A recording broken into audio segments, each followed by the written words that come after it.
All right, are we live? We are live. Hi, everybody. Welcome. Would you like to go ahead and open the meeting, Anita? Yeah, absolutely. I don't know if we still wanted to wait a couple minutes here as folks trickle in. I figured we can maybe do intros for starters and then folks can Good. kind of trickle in as needed. But yeah, thank you everybody for being here. My name's Anita Mahalik. I'm a conservation specialist with Ecostudies Institute. I'm working under a partnerships program, and I'm really excited to be helping Lori and Tommy with Oregon Metro put together this workshop. Um, Lori can probably get into a little bit more of the background and inspiration, but we know that a lot of this came from conversations that happened at the Cascadia Prairie Partnerships Conference earlier this year, with folks wanting to learn from Lori's expertise to try to apply a lot of these mapping techniques to some of the work that they're doing. And so we're really excited to provide this as an opportunity for folks who are here today. As a reminder, we'll also be recording this meeting for folks who aren't able to attend. And so we'll be sure to share this and any subsequent notes from this meeting with the whole list of interested parties. Um, yeah, and with that, I think, yeah, Lori, I'll pass it over to you if there's any other introductory stuff you wanted to throw in the mix there. But yeah, thank you all for being here. Yes, thank you, Anita. The CPOP conference was fabulous, by the way. Thank you very much. And five different organizations did come up to me afterwards, and it wasn't the first time that I've heard from people that we've mapped our oak. Okay, how'd you do it? Because different people have tried modeling and have not been successful that I know of, at least for something the extent of our scale. And there's some good reasons behind that lack of success in modeling. Maybe somebody will succeed at that in the future, but in the meantime, we have hand mapped our oaks using aerial photographs. My name is Lori Hennings. I'm a natural resource scientist in Metro's Parks and Nature Department, where I've been for about 24 years, coming up on 25, quarter century mark. Tommy's been there for a while too. Tommy Albo is also a natural resource person. He's a senior GIS expert in our Parks and Nature Department. Tommy, would you like to introduce yourself real quick? Sure. Yeah, I've been at Metro, I guess coming up on 18 years and been working with Lori the whole time. And yeah, excited to see how this workshop goes. Watching And Lori do her expertise. oh, thanks. It was all a learning process. And Tommy helped us. I mean, there were a few of us biologist types who were collecting GIS data. And one of the key things that Tommy provided for us was really working with us to be consistent in how we collected our data, what fields we use in GIS and that type of thing. He also painfully compiled all our data sets and etc. So we had multiple people doing the data collection, and all that process was very painful. And Tommy, we couldn't have done that without you. So thank you for your help on that. He helped in various other aspects of the work as well, and just has been extremely instrumental in all of this work on behalf of the Oak Prairie Working Group. All right, so I'm going to go ahead and share my PowerPoint presentation. It's kind of a long one because I'm going through a lot of stuff on it. We're going to walk you through the background and hold on, I need to find the talk here. Here it is. I'm going to put it on the slideshow from the beginning. Anita, can we see that okay? Yep, that looks perfect. Okay, Anita has promised me that about halfway through, she will interrupt us rudely for a 5-minute break. So it's a long meeting. So we'll stop for a minute in the middle and let everybody run to the restroom if they need to, and then reconvene with just a 5-minute break. And also, if you have questions during my talk, since everybody's pretty much muted, Anita, how would you like to deal with that? Yeah, so if you have any questions, we do have the Q&A portion of the Teams meeting set up. So feel free to pop any questions in the chat. We do also have the opportunity to unmute folks as needed if it's easier for folks to just verbally voice their questions. So feel free to raise your hand, pop something in the chat, and we'll be sure to get to you. Great. And if it's something I'm going to cover, I'll just say so.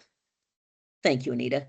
All right, so I should have Anita's name on this as well, and actually I've got her in the last slide, but another person who's been heavily involved in this is Ted Labby, who works a lot with DPAVE these days, but he has been extremely instrumental and helped found the Oak Prairie Working Group with me and did a lot of the mapping work as well. So I just want to make sure that Ted Labby's name gets mentioned in all this. So I would like you, participants, to please put your name, your organization in the chat, and a one-sentence answer to the question, why do you want to map your oak? And in a few minutes, we'll take a look at those, Anita, and see if there's fun stuff popping up. So please put that in a chat. Why do you want to, who are you and why do you want to map your oak? I kind of already know who's participating, but you all don't know who each other are. So please go ahead and do that. And also, I want to invite you to go ahead if you want to, and put your organization along with your name in the where your little photo comes in. I don't even know how to say that, but I hope you know what I mean. Okay, I've been excited, very excited about this workshop and also nervous. I hope everything goes well. I hope we can actually help you in your work. There's no guarantee, but we'll do our best. All right, so we're going to go through what do we have here in the greater Portland-Vancouver region? How did we get it? We're going to talk about training. I'm going to give you some homework that Tommy was very helpful in setting up. And then we'll talk about the next workshop, if you're able to attend, and what we'll do. And when we're done here with everything, we'll package everything up and we'll share it out on CPOP so that those people who couldn't attend today or workshop session number 2, so that they can gain the benefit of this as well. So, what do we have here in the Portland metro region, Portland-Vancouver metro region? Well, we have a regional conservation strategy. Before we go further, let's just look real quick. I just want to look real quick in the chat and just see what people are saying. Some of these names are familiar, some aren't. Ta-da. Hi, Sarah. Hi, Patricia. Some of you folks I've talked to, some I haven't. Nice. Christina, hi. Look at all these good folks. Jeff would love to model, I know. Maybe you can. Paul, Gordon City, Eugene. You're going to be happy because when I'm training you, we will be looking at Google Earth as the tool because it has a good aerial photo array. And I looked at a bunch of the areas that you're working from within, and I went into Google Earth to try to find an oak or two in your area. And in most cases, I was able to hopefully do that if I'm correct. All right. Now I'm going to get back to my screen. So what do we have? We have a 2012 Portland-Vancouver Regional Conservation Strategy. Oops, I beg your pardon. Let me get back to the right screen. I flipped my mouse. This is the urban growth boundary, the white boundary for the Washington side with all the cities over there in the greater Vancouver region. And the Oregon side, this is Forest Grove. This is, Sandy area out here. Down here, we've got Malala, etc. So we wanted, when the region got together and wrote this, we wanted a watershed-based boundary because you want to know what you're connecting to and from. And so we did a lot of writing. There are 2 documents. I should have provided a link to this, and I will, but what I can also say is we're about to update this. And what you're seeing on the map to the right on your screen is a GIS modeling exercise. Back in 2012, our GIS resources weren't that great, and we did what we could with what we had. We had water, we had a lot of water, we had tree cover. We didn't have, a lot more than that. We had wetlands. So we did what we could with what we had at the time, but the 2 missing pieces, which we already knew when we went into writing it, were because like 100 of us wrote it and we're all working on the same stuff together, right? So we knew that we were missing Oregon white oak data, aka Gary Oak, Quercus garryana, and habitat connectivity data. And so we are getting ready to re-up, and I'll tell you more about this in a second, but in response to this regional conservation strategy, we founded 2 conservation working groups. In 2012, we formed the Oak Prairie Working Group, and we collected our data and did some post work on that. And in 2016, we formed the Regional Habitat Connectivity Working Group. We collected habitat connectivity data. That's for another talk, but it included the Oak Prairie Working Group handing over our data once we had it to the the Habitat Connectivity Working Group, and they ran Omniscape habitat connectivity data for us. So we have actual oak habitat connectivity data. That's some of the post work we did. So now that these two working groups formed in response to the conservation strategy in 2012, we went out and got data. Now we're ready to reintegrate it into a new version of the regional conservation strategy. That work begins in earnest next calendar year. My manager, Jonathan Saul, will be leading that work. He'll be convening the leadership team. He's already working on that. And then they're going to put our working groups to use, to good work in re-upping this conservation strategy. So there's lots of folks that can work on it. But we're going to take all this good data and integrate it. Now, why? There we go. I couldn't get my slide to advance, which was momentarily frightening, but here we go. Okay. I'm afraid of technology. It's true. Okay.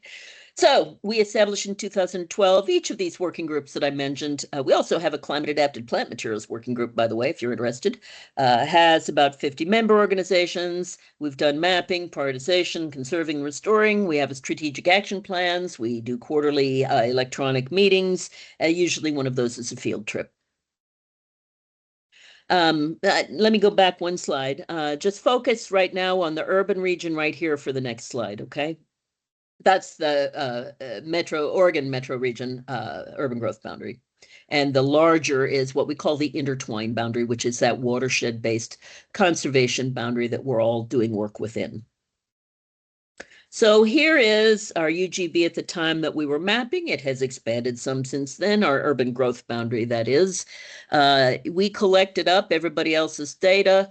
That's what it looked like. Actually, we had street tree data for some of this, and somebody else had collected down here. Washington folks had done some up here. So we started with that. Once we mapped, that's what it looked like. Now, this is exaggerated because these are dots on the map. And of course, we had to exaggerate them so you could see them. But at the time that we mapped, about 10%, as far as we could tell, roughly was protected. It's probably about the same now, a little bit more protected. And we know for a fact that there's been a fair amount of oak loss since this mapping has happened. I'm going to tell you a lot more about how we mapped, but there are some data limitations to how we mapped. It's a snapshot. There's lots of them that I'm not mentioning here, actually. It's a snapshot in time. There were some errors, probably mostly omissions, but even as I've looked back over the oak data that I mapped, I missed a few or got a few wrong. And then also, it was really hard to recognize young oak. It just doesn't look the same as mature oak, and the scale that we were mapping at just wasn't helpful, really, in revealing that. So I think an interesting piece of work to do together might in the future be to figure out where everybody's doing restoration so we can fill in the blanks on where oak is going to be in the future. But anyway, so we likely miss some mature oaks too, especially when it's embedded in other forest types. And also the whole overtopped oak. If you've got conifers growing over it, you can see less and less oak canopy over time. And sometimes you can catch it and sometimes you can't. So these are ways that we have data failures in smaller ways, but we do appear to have caught the major distribution patterns. And people have been using these data for years, and I haven't heard about any major problems with it. There's Ted Labby. He was younger back in 2012 when we started this work. So was I. Our data are available. That's where you find it. I'll share this PowerPoint when we're done here. Well, Ted and Mark Wilson and two Indigenous young women interns that we hired, which I'll talk about more in a minute, also ran some workshops and put together this guidebook. This is available on our website. This is really geared towards urban and suburban landscapes. That's what makes it different from other oak guidebooks, restoration guidebooks. So it's really for a landowner, a small property owner. How do you restore your oak? Okay. Now we're going to get into how we mapped our oak. With any good luck, Lori's not going to go on and on for 3 hours on this so that you'll actually have a little bit of time left in your day. Hold on one moment, please. All right. So we called our mapping project Oak Quest. We even have a logo. I didn't put it in here, but we have a logo. And as you saw from our study area, it includes all those urban areas, but also since it is watershed based, it goes out quite a bit beyond the urban into the rural. We do need to know what we're trying to connect to. That also, by the way, causes these constant problems of undervaluing sparse resources in urban areas. So when we've done our major work on modeling, we have fiddled around and increased the scores in urban areas. So we did some post work on our oak. We formed them into patches. And then we prioritized them based on scoring. And in the urban area, because we had a lot fewer patches remaining and we wanted our own high value oak places too, we actually lowered the score threshold for urban. So that's one of the ways that you can think about fiddling with things when you're dealing with both urban and rural in your work. So anyway, we had both urban and rural. We had complex, really complex land cover. I mean, you name it, we've got it. We've got sparse Quercus garryana. As far as I can tell, it covers about 2% of the tree cover here. In Portland alone, there are 354 street tree species at last count. This was several years ago when I did that talk that I stole that piece from. They probably have more by now. And these are all species that can potentially confuse you when you're modeling work. And also, when we were doing this work, for younger folks, you may not understand how quickly technology has advanced, but there are a lot better and a lot more aerial photographs available now, especially in urban areas, than there were back when we were mapping. I know it doesn't sound like that long ago, but every year we're making advances in technology and the aerials get better. As we'll see, because it didn't used to be that you could get this whole full set of aerial photo arrays on things like Google Earth, but now you can, which is happy news for us. All right. Now, I was going to go back and put these little cute acorns in by everything, and you have to hand insert every single one, so I didn't. But I just want you to know, I at least for 2 slides went to that effort. There's acorns in here. So, what were we trying to do? When Ted and I first started doing this work, we actually, I'm in Aloha, Oregon. We actually went up to a park near my house. We looked at aerial photographs ahead of time. We thought, well, maybe we can spot them. And we thought at the time, like we collected information on all the different types of habitat types there are. There's a bunch of different, actually, Quercus garryana habitat types, like the oak ash community behind my house, which will soon be an oak and something else community because they found the emerald ash borer there. But that's okay because oak is resilient and we're going to have oak here. And that's a good thing. So we can all work together to conserve and restore this climate resilient species. So we wanted to map habitat types. That flew out the window. I'll tell you why in a minute. We wanted to map oak trees, and it turns out you can't actually see whether it's a tree or multiple trees under the canopy, things you learn about as you're mapping. What I'm hoping is, like, we went through a long process and we did some backstepping and backpedaling and readjusting what we were doing. And I'm hoping that if you want to take this kind of approach in your work, that we can have done some of that for you and it won't take you as long. You could just launch right into mapping if you want. So we wanted to create a GIS model identifying oak distribution. We wanted to have good enough data to integrate to the regional conservation strategy update, and we wanted it good enough to be able to model habitat connectivity for oak-dependent species, which we have done, and that's a totally different talk someday. All right, so that was going back. This is what we meant to do. This is what we wound up doing. And I'll go through more details in our steps in a minute, but we collected a lot of valuable field data on the front end.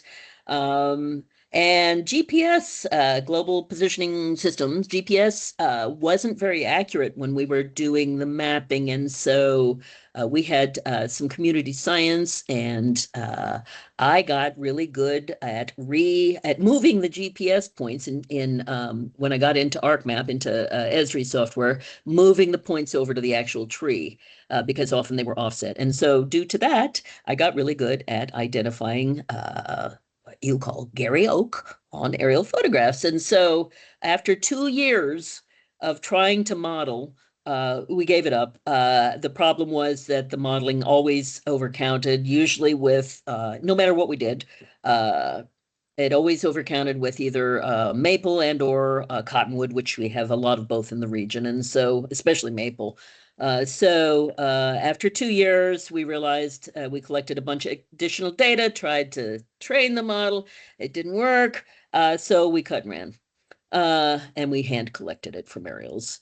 And we mapped oak canopy distribution, not oak trees. This is a really, it turns out to be an important distinction because of the post work that you need to do in terms of making habitat patches out of those points on the map and so forth. It turns out that it's important to talk about this as canopy distribution. It's not oak trees. We may have 10 points on a single oak tree. It's a small, fine, but important distinction. If you do this method, you're actually looking at oak canopy distribution. And then, like I said, later we formed the habitat patches from dots and mapped habitat connectivity. One thing to know is that the scale that we mapped at, which I'll tell you about in a minute, it was 1 to 1,500 feet. We'll go more into those details, but at our scale, you're going to miss some trees. It's not good enough for like, if you're planning a single natural area, you need to zoom in and take a closer look. That's another reason we call it distribution. So, and that's what we do. We regularly, if we're thinking about acquiring property, or if we're thinking about setting up a trail system or doing management, we will take a zoom in and take a closer look. Usually that's me. One of our other scientists will say, hey, we're doing this or that, or thinking about buying this, and then I'll do a zoom in. I see that question, and I'll tell you that we haven't so far, but there's more on that in terms of maintaining the data. Okay, so here's just our process in a nutshell. In 2012, like I said, Ted and I got together. We went out and did a little field sampling, trying to figure out, should we map? Do we think we can even do this? And we formed the Oak Prairie Working Group. In 2013, we did feasibility assessment. There was a written report in there somewhere. I was trying to find it. We've got it somewhere. And we gathered the existing data that I showed you on that one map that other people had gathered. In 2014 and 15, we hired 2 young Indigenous interns who became leaders in their communities. And they're actually great young women. 2 did the main work, and then we hired a 3rd one. We started working with NEA. That fell through. The second summer, we worked with Portland State, what became their Indigenous Studies program there. I think that was a really wonderful thing to do because we learned a lot from them, and it's wrong to do this significant oak work without really thinking about Indigenous people being involved, since it's such a cultural resource for them. All right, so, and then we also got our GPS oak samples. So the idea of the summer community science was to collect data to train our models. But it was very useful. One of the pitfalls to that is people went out wherever they wanted and said, here's an oak, here's an oak, here's an oak, with their little smart device, their phone or their GPS unit. And we didn't get full coverage. So we didn't have a systematic way of having people go out and check this grid and check that grid and check this, because we were trying to model. And so that was one of our drawbacks. So in 2015, because we were having trouble with the models overcounting, we gathered a cadre of folks who work in natural resources professionally and know their tree species. We went out in the field. We did a ton of sampling. We did a whole bunch of sampling small parks, every single tree in small parks, to try to train this overcounting out, and we just couldn't do it. And it may have been good enough for non-urban work, but we're talking some narrow wildlife corridors here, and so it really wasn't good enough for the work that we needed. So in 2015 and 16, we quit. We quit trying to model, and we decided to hand map it using aerials. So we were like 3 years into our process at this point. It was painful, but at some point you just have to cut and run if it's not working. At the end of this slide, I think we'll stop and answer a few questions that have showed up in the chat. And then in 2019, in 2015 to 18, we mapped the Oregon side aerials. In 2019, we hired 2 interns to map and worked with Washington Fish and Wildlife and others to map the Washington side within our extent. In 2019, different people in the working group, including Metro, but led by the Tualatin Soil and Water Conservation District, we got together, pooled our money, hired a consultant to form those habitat patches out of our oak dots and the prioritization work that I mentioned. And in 2020, we provided the data to the RICWG, the Regional Habitat Connectivity Working Group for the connectivity analysis. All right, so I'm going to stop sharing for just a moment here, and we'll just take a look at the questions in the chat. All right, let's see. Looking. Nice to see all you folks in here. I like the AI assistant. Okay. Ken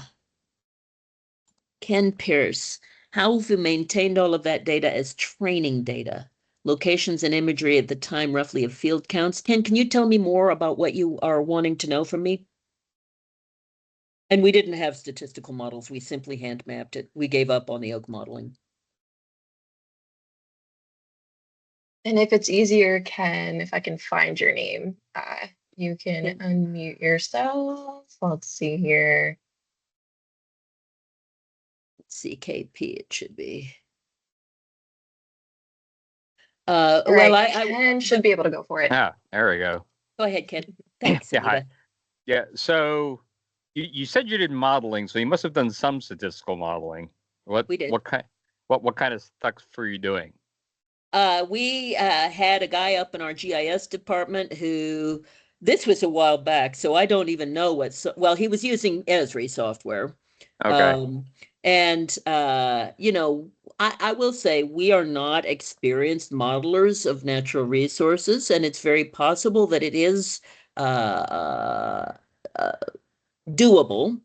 I will also say, though, in terms of modeling that, and I sent you all a note about this recently, but Oregon Department of Forestry has been trying to model their oak, the state's oak where we have it. And it's a guy named, oh, help me out here. It'll come to me in a minute. And he is using reflectance values. So I wouldn't be looking to our old modeling. It didn't work anyway, so I wouldn't be looking to that. But I would be looking to what he's doing. He's using reflectance values. And the very interesting thing, he showed me a talk he'd given, and he showed 4 different time periods, charts of they're doing all hardwood species, and the goal is to find the ash. Because of the emerald ash borer. And so when he showed the models with graph lines of all the reflectance values for the different trees, hardwood species, what happened was oak was on the very top at the beginning of the season and towards the bottom at the end of the season, which that's interesting. Yes, it is.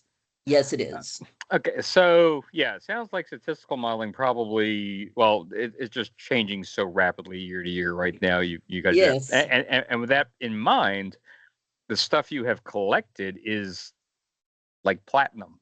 You know, the actual data you've collected, and so what I'm really interested in is how we might, or you might, or might help to convert that into better training data, because we might not have the model or the ability right now to do it well, but that is going to continue to grow in value. So that's all I'm really asking about. Right. It's I super agree. important.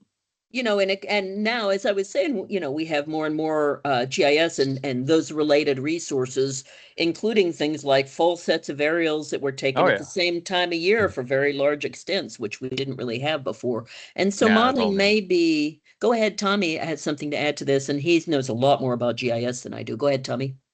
Well, I don't know that much about the remote sensing aspect, but I do know one of the things we were finding in the results is that it was overcounting the oaks. And so we took a very conservative approach of just what we were mapping. We were pretty sure it was oak, and that we weren't overestimating patterns and stuff that were not there.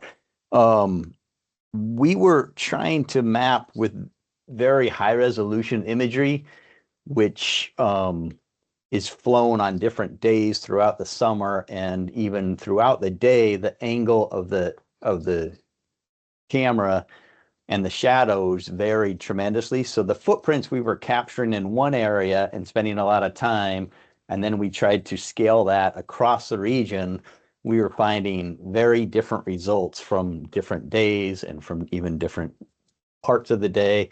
So it was really difficult to find that sweet spot of what's that I don't know the term, but capturing like this is going to give us the best result. So after a number of tries, yeah, Lori's data was just what they were finding was so much, we had so much more confidence in that of when they said this was oak, we were pretty sure it was oak. And then just to speak a little bit about the community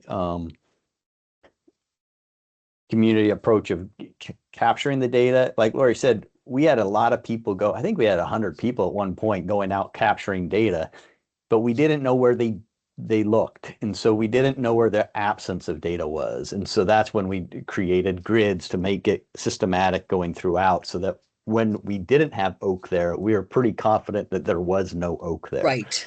And that was an important aspect to capture as well, and something that we learned and wish we knew that earlier on in the process. Yep. Hope that helps clarify a little bit. Thank you. Yep. And is there another question, or did somebody's hand go back down? I guess we don't. Okay. Yeah, shadows, time of year, et cetera, from Ken. Yes. And oops, just accidentally clicked the wrong screen thing here. Hold on, I'm getting back to my talk. Okay, we're gonna go back into from current slide. There we go. All right, so now I'm just gonna do, that's my in a nutshell, and I'm just gonna tell you about You're not, sorry, just Oh, popping I in to didn't say share. that you gotta Hold on. share. Yeah. Thank you so much. No worries. Oops, hold on. Gotta be on the right screen to share the right thing, don't I? Hold on. I was really afraid of technology for this. I hope it all works out okay. All right. So let's go to from current slide. Here we are. Okay. So blah, blah, blah. So here's a little more detail about our field studies that we did, the Oak Quest Community Science Field Studies. We had about 80 community scientists that went out over the 2 summers. We had about 15 natural resource professionals to do that work of identifying non-oak trees for modeling. Again, we weren't even thinking, as Tommy mentioned, at the beginning, we were just trying to collect samples, really anywhere there's oak, and, wanted people to go to their neighborhoods. So we weren't trying to think about full coverage or anything at that point in time. We wanted, let's see. Yep, so we got a lot of oak points, and we sent the professionals out in over 50 parks in the greater Portland region. Then we mapped every single tree to species. Well, we couldn't always get like maple species, but and we gathered a lot of data, 19,000 oak points, and I started at the same time realizing by correcting those GPS points that I could see oak. And so when I was in there, I'd start adding a few oaks when I saw other oaks when people didn't map them. And so I started, pretty soon I had 20,000 oak points. It's a little obsessive, and it's a kind of a funny thing on the mapping too. I'll say that for Ted, for him it was business. He wanted to like move through these areas as quickly as possible. And for me, and this is completely just your personality, I was a treasure hunter. And so for me, I was thrilled when I found an oaky area, and I'd get in there and get detailed and start really mapping, and for Ted, he's like, okay, yeah, there's some oak, and moving on, let's get through it. And for that reason, we end up with inconsistencies in how we map. And that ends up being important. I would say that probably overall, I put more points on the map. And overall, I probably caught a few more oak trees because I was that rabid sort of treasure hunter. But also overall, I'd say our data came out fairly equivalent. And we did a lot of cross-checking. We had some roadblocks to our those initial goals where we thought we wanted to map by habitat type and so forth. Well, aerials are just a huge problem. They're the big issue. They vary between years, they vary between geography. But when you're in your mapping work, one of the things that you might find is like, once you'll find an area where one aerial year works and you can work on that aerial through a whole area, and then whoops, it's not working well here, then you start looking at your other aerials and find another aerial that works in that area. And that's kind of how it ended up working. Like I said, you couldn't tell if it's a single tree or multiple trunks underneath, so we're not calling it tree distribution, we're calling it canopy distribution. Yeah, we couldn't tell habitat types. You got to get out of the ground for that. I don't know what we were thinking, but it was new. We thought we could do everything. Like I said, we often couldn't ID young oak. I actually picked up a stand of hawthorn as oak and decided I'd better quit doing that. Another thing that can confuse you a little bit on young oak is hazelnut. We still couldn't quit overcounting, even with all that extra training. And we knew where some oak was, but we lacked that full coverage. So these are our roadblocks to getting to our full mapping extent before we decided to cut and run. So then we decided to go on, take the money and run. That's from my era, but I bet you all know that song too. 3 years into our process, we gave up and decided to hand map. Once we realized we were good at hand mapping, we could do it. Decided to systematically do it. Here's how we did it. 5 people mapped it. It was mostly Ted Labby and I on the Oregon side. I did the urban region and some of the rural. He did a lot of the rural. We checked each other and cross-trained periodically. We did that map, and he also, we got some money from Fish and Wildlife Service, and he hired a person to help finish up the mapping. So we were all working on that together at one point. And then that was the Oregon side from 2014 to 18. That's about 3/4 of our area. And then in 2019, like I said, we worked with Washington Department of Fish and Wildlife, hired a couple of interns to help do the mapping up there. I'm not really sure if that mapping data is the same quality as ours down here, because we didn't do an accuracy assessment on that. We had 2 different mappers, but I guess we'll find out as we go. I do know Fish and Wildlife Service sent me, Washington Department of Fish and Wildlife sent me an aerial saying, do you think this is oak in here? And it definitely was some oak that they hadn't picked up. There's probably some like that we didn't pick up as well. There's just going to be, no matter how good a job you do, in 3 years, you're going to see the aerial that popped that oak that you didn't catch or whatever. So you're going to have mistakes in your data. It's a matter of minimizing it and also not picking up false positives as much as you can. That's the problem with a treasure hunter like me. It's like, I really want to find an oak, right? And so it's easier for me to make a false positive, and it's something I had to watch for. One of the things I meant to say at the beginning of this talk is like, I honestly don't know whether this will work in your area. And I'm going to show you, but like when I was looking at Google Earth, I was looking what I was pretty sure was an Oregon white oak, Gary oak, down in Southern Oregon. And then I saw a December aerial and it still had its leaves on. So I'm thinking, I wonder if other oak species look really similar to Oregon white oak, Gary oak, when you're looking at aerials. So it's very feasible that in some extents that have multiple native oak species, you may be only get, you may only get to, like, if they do look similar, you may get to, we have oak here, but we're going to have to go out to the field and look and see what kind of oak it is. Or maybe you'll be able to model it. Hard to say. So anyway, we only have one kind of native oak here in the Willamette Valley and up in southwestern Washington. When you go further south, that's when you start getting into some other oak species south of Eugene. All right. So on the Oregon side, let's see, did I miss anything in this slide? In our area, Oregon white oak doesn't occur much above 600 feet in elevation. Now, I did some pretty extensive, we masked that out, and we didn't grid that or look there, but I did some pretty extensive spot checking, and I didn't find any at all. And so I will also say that, like, I mapped, we didn't include that because it was outside of our geographic extent of interest, but I found what I believe is Quercus garryana way up to almost 3,000 feet in the Clackamas River Canyon. And so I don't think that necessarily holds true elsewhere. And it's something that you should look at. And I was thinking one of the things that might help you in your work on that, if you need to figure out what elevation, is maybe look at iNaturalist to see if there's some Quercus garryana locations that you can help figure out that with. All right. Now, when we mapped, we used GIS and we also used QGIS. QGIS is freeware GIS. I assume it's the same as it was back then. The reason we used QGIS is it had a lot better suite of aerial photographs in the rural areas than we had. And our extent, like we're a metro, so we have urban aerial photos, but we needed rural ones, and that's how we got them. Nowadays, as I said, Google Earth even has a great set of aerials. Okay. Are there any questions coming up in the chat I need to deal with, Anita? There are a couple. Your call Okay. if you want to take a look Go at them ahead now and would you versus just later. tell me what they are, please? Yeah, absolutely. So I'll go to the first one we got. So Chelsea Blank asks, how did you recruit the 80 community scientists and what outreach was done and make sure that they would accurately identify tree species, education or training provided for the field studies? Those are great questions. We did recruiting through a variety of means.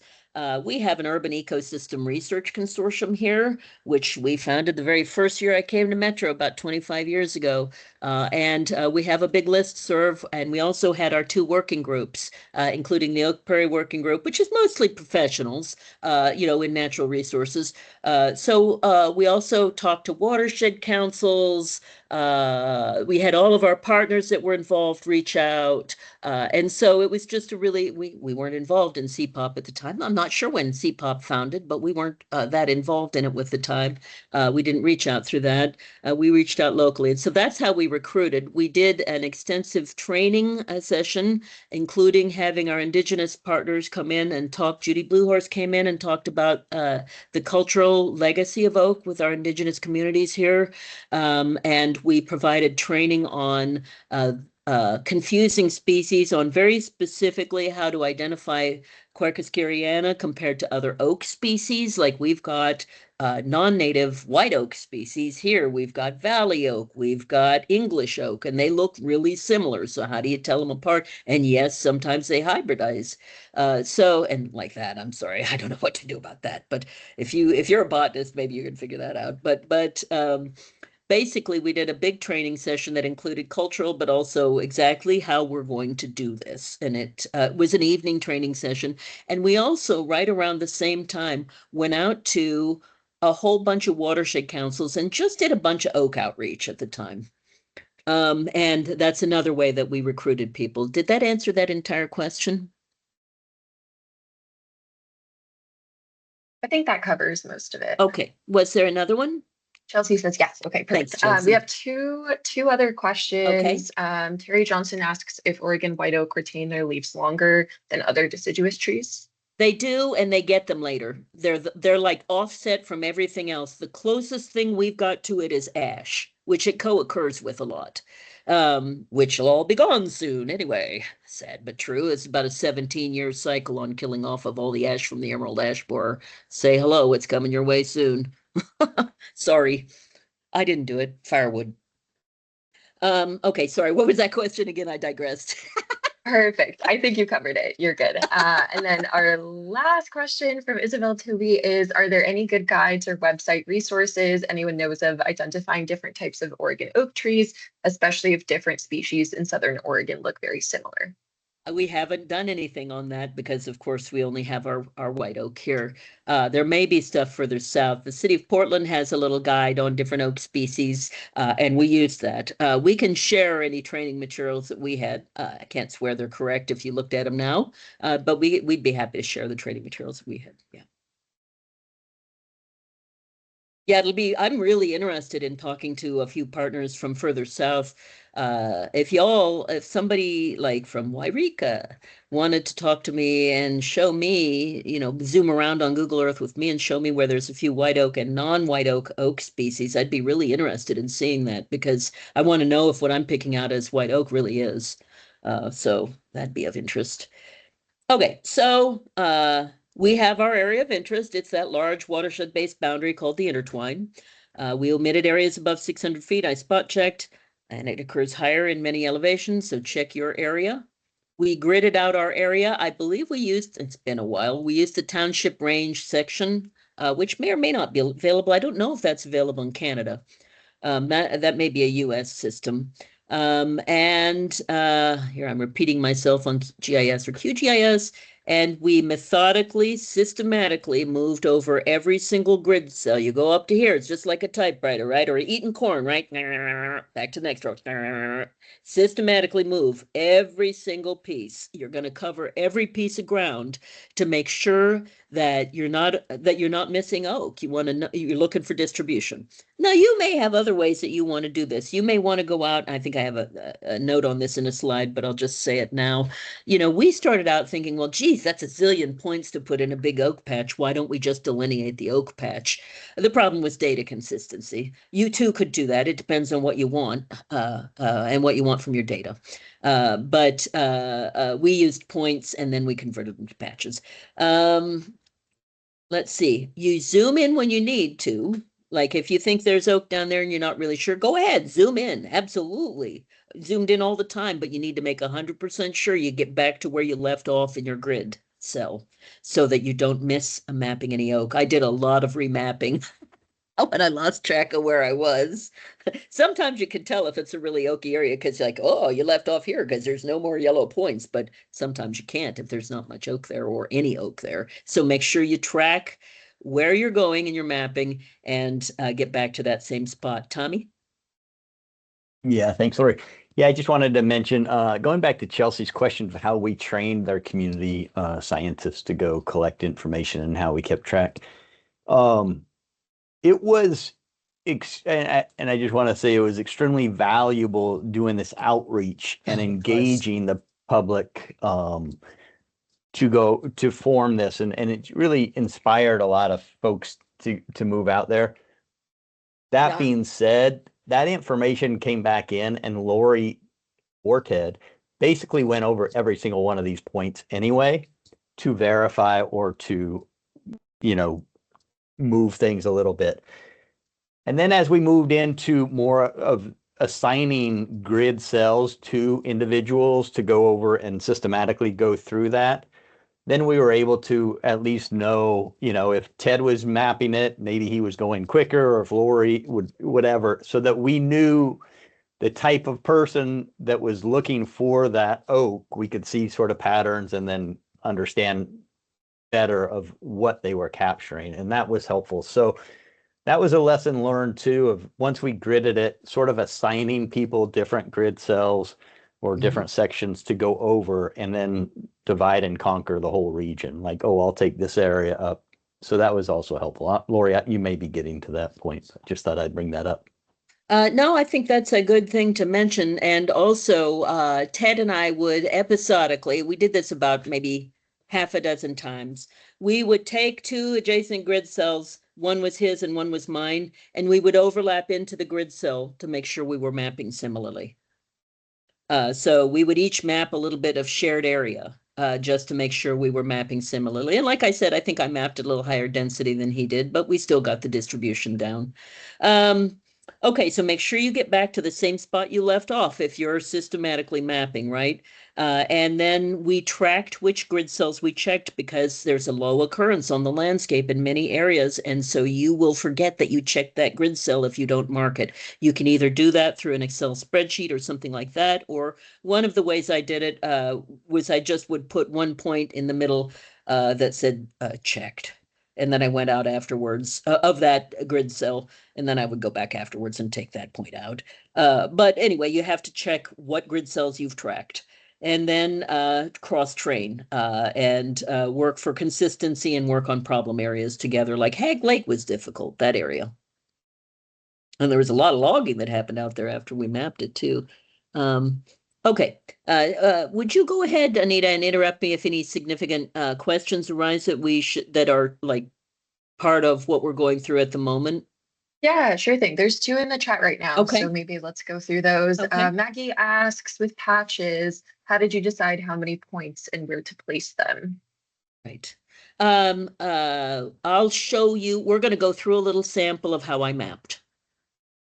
And I think the key thing is the scale, right? We started out mapping at 1 to 2,000 feet and realized really we needed 1 to 1,500. I think it really, and we'll talk about this more, but it depends on the scale that you're working with. If you have we had a huge area to work with. Of course, the state of Washington would be even bigger, but like we had our extent and we mapped our grid cells. We masked out everything that we didn't think it would occur at over 600 feet, and we paid the same attention to every grid cell because we wanted to know where they weren't also. All right. Perfect. So, Oh, go sorry, ahead. had a couple more in here. Yeah, Ken also please. asks if you tried any high resolution image segmentation or just pixel-based methods.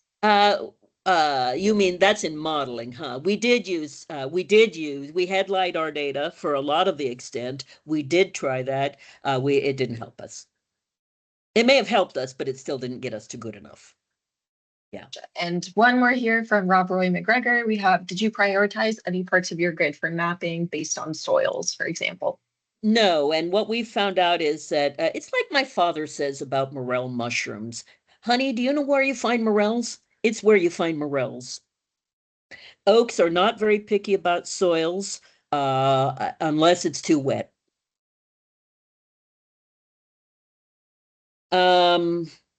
So I would say we did not count, we did an accuracy assessment, which I'll talk about in a sec, but we didn't count, we didn't have what a lot of, there's errors of commission where you accidentally include non-oak as oak, and there's errors of omission where you actually leave out oak. We didn't have too many errors of commission. We probably left out some oak. We did what we could, but you just can't always see it, especially with the aerials that we had at the time. And I'll show you how hard it can be from one aerial to another to, like, you're like, oh, that's not oak. Oh, wait, it is oak. Like you look through 10 aerials and that one aerial pops that it's oak. And overall, when we did our accuracy assessment, there was about a 2% error rate of commission. So, and it was usually in smaller patches, especially, but not always in the urban area. Like you'd pick up a tree as oak that wasn't oak. And in urban, it was harder because there were just so many tree species. Lots to confuse you with. Okay. Is this a good time to take a 5-minute break? I'm not sure where we're at. I was just about to suggest that we're coming up on an hour, so maybe we can take like a 5-10 minute bio break, depending on how y'all are feeling. Yeah, let's go ahead and take just 5 minutes. Let's see. I'm going to stop sharing for a second. It's 1:53, so okay, let's come back at 2 o'clock. Perfect. That sounds great. Okay. All right. All right. And I'll hang out here if anybody wants to ask questions or chat or anything. And drink my energy drink.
All right, Lori, ready when you are, unless you want to give it a couple more minutes.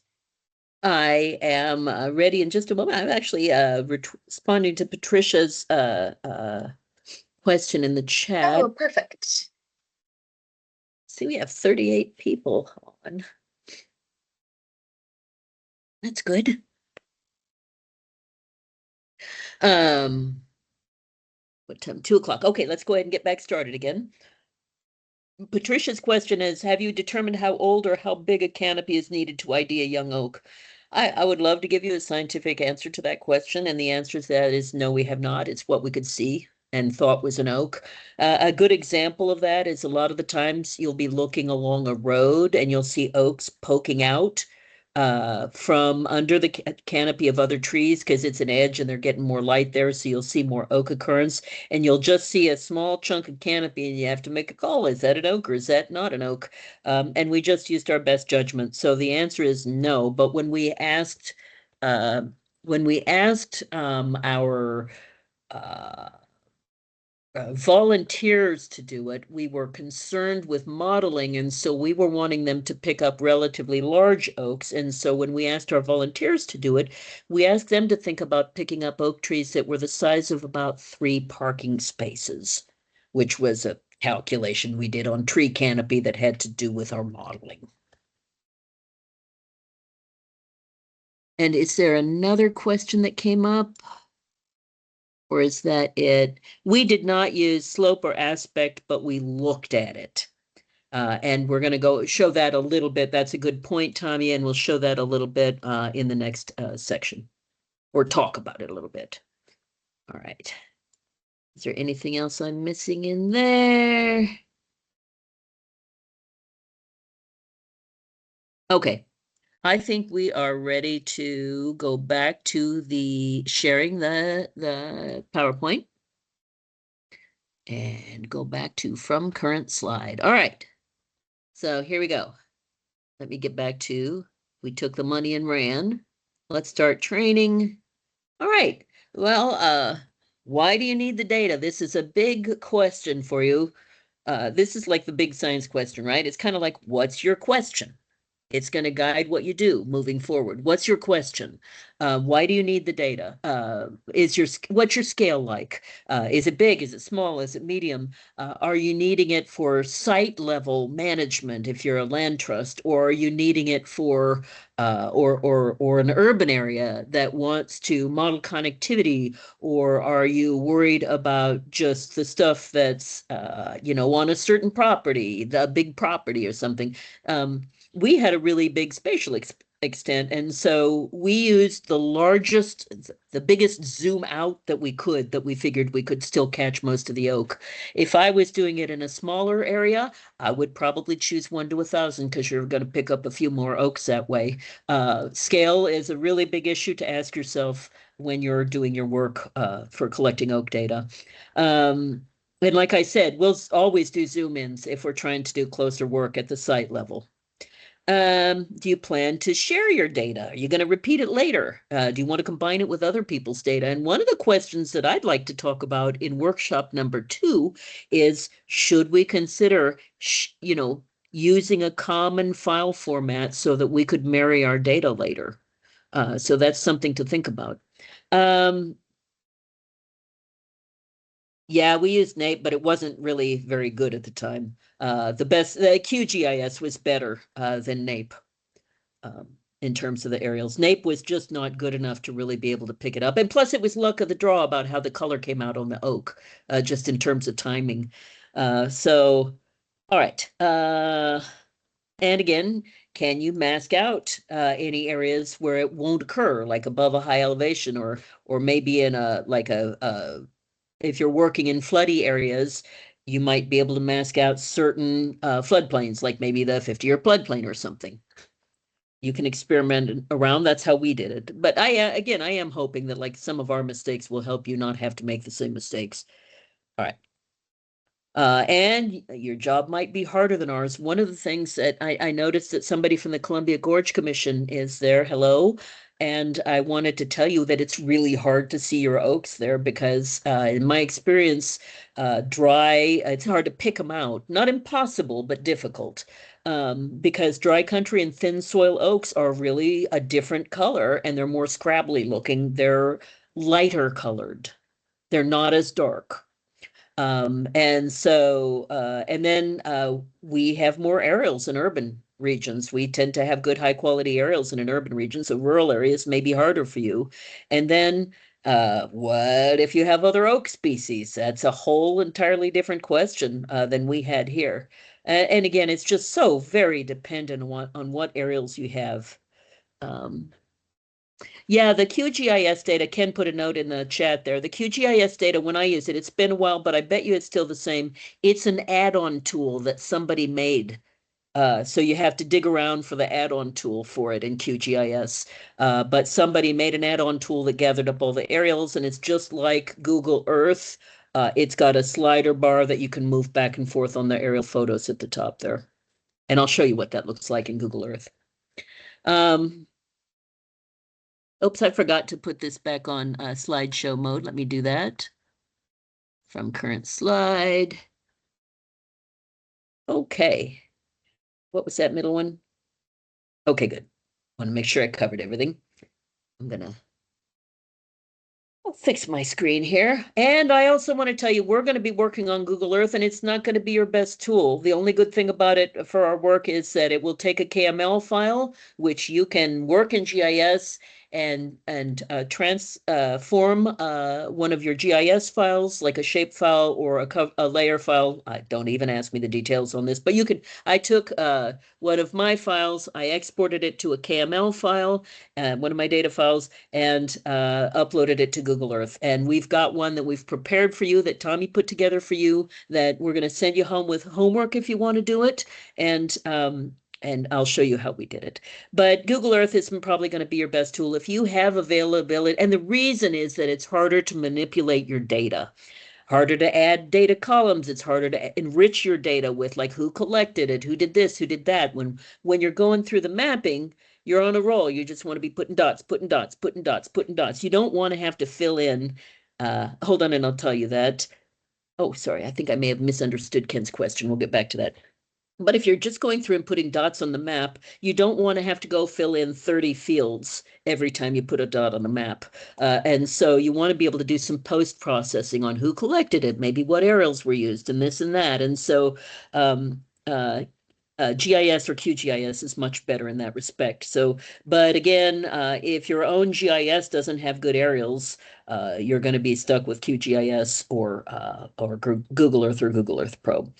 The good news is we can get it historical imagery now, and we didn't used to be able to do that. So that's a good thing.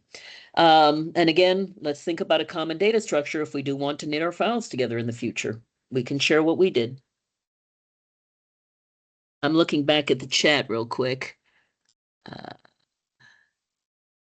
Not going to worry about that. I'm going to let you all worry about that in terms of what's in QGIS. And yes, let's talk about sharing our data structure. We'll do that at meeting number 2. Okay. So when you're thinking about your own mapping work, you'll want to know where are some oak samples in your area. Where do you know there's oak? Find them on aerials, look at them, get used to what they look like in your area. And then try some mapping, and that may tell you something about your scale of interest. If you try mapping at 1 to 1,500 and like maybe your extent is smaller than ours, or you're going to have 20 people mapping and it won't take as long as it did for us, you may want to zoom in closer. You know, I think 1 to 1,000 feet is a pretty comfortable spot most of the oak sort of scale. But again, that would have added a third or whatever to our time that it took for us to collect the data. So we actually had to try to get it done, and it still took a long time as it was. On the other hand, we have oak data that we've been using for years now, so it was worth the investment. Excuse me. Okay, and also think about whether you have other oak species that might create confusion, because if you do, you may want to get some samples of each of those species and see if you can tell them apart yourself. And I just made a note down here for some of the things that confused our models and me. We already mentioned it overcounted big leaf maple, especially like old stands, because I think the leaves are darker, and cottonwood, which actually very similar colored to oak, but they really don't look the same from your bare eye. That was our model's problem, along with some other things, but it was mostly cottonwood and maple. I had some trouble with black locust at the beginning. It looks pretty similar on aerials, but I got it down after some practice. I kept picking up a few schoolers willows here and there in where there were, and like a clue ought to be that it's a very wet area. So that was early on in my mapping efforts, and I got better at that. And I didn't make many mistakes that way, but I picked a few out on Sovey Island, for example. That people told me about after the fact that, oh, that's actually not one little bitty individual oak out there. That's actually a willow. Good to know.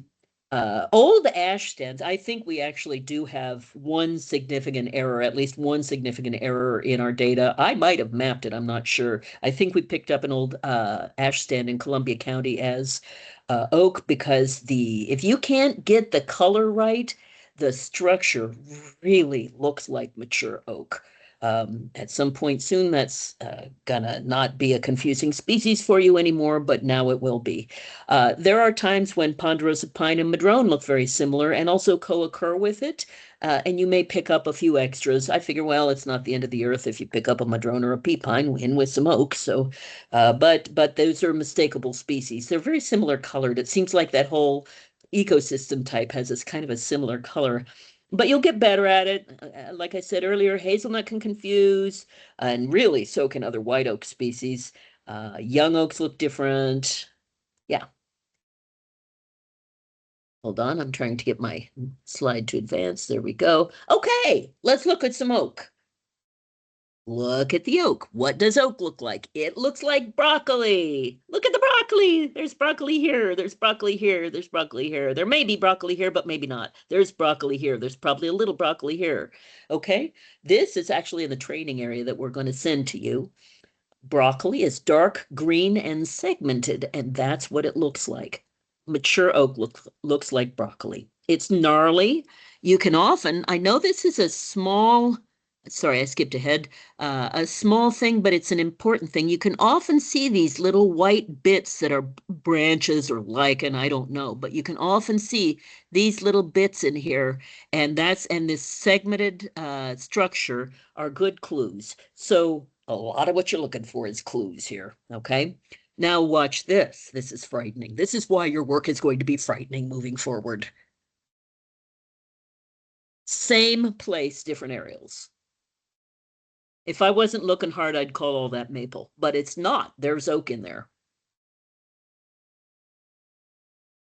You can pick them out, and here's where you start thinking. Now, if I was looking at this aerial photo here, in my 1 to 15, and you got to keep your brain involved. That's one of the, and oh my God, I'd map all day long, and I'd go to bed at night, and I'd just wake up and like, oh, there's an oak. Just wake up right when you're falling asleep. There's an oak. But like you have to have your thinker on the whole time because look at that. Look at the texture.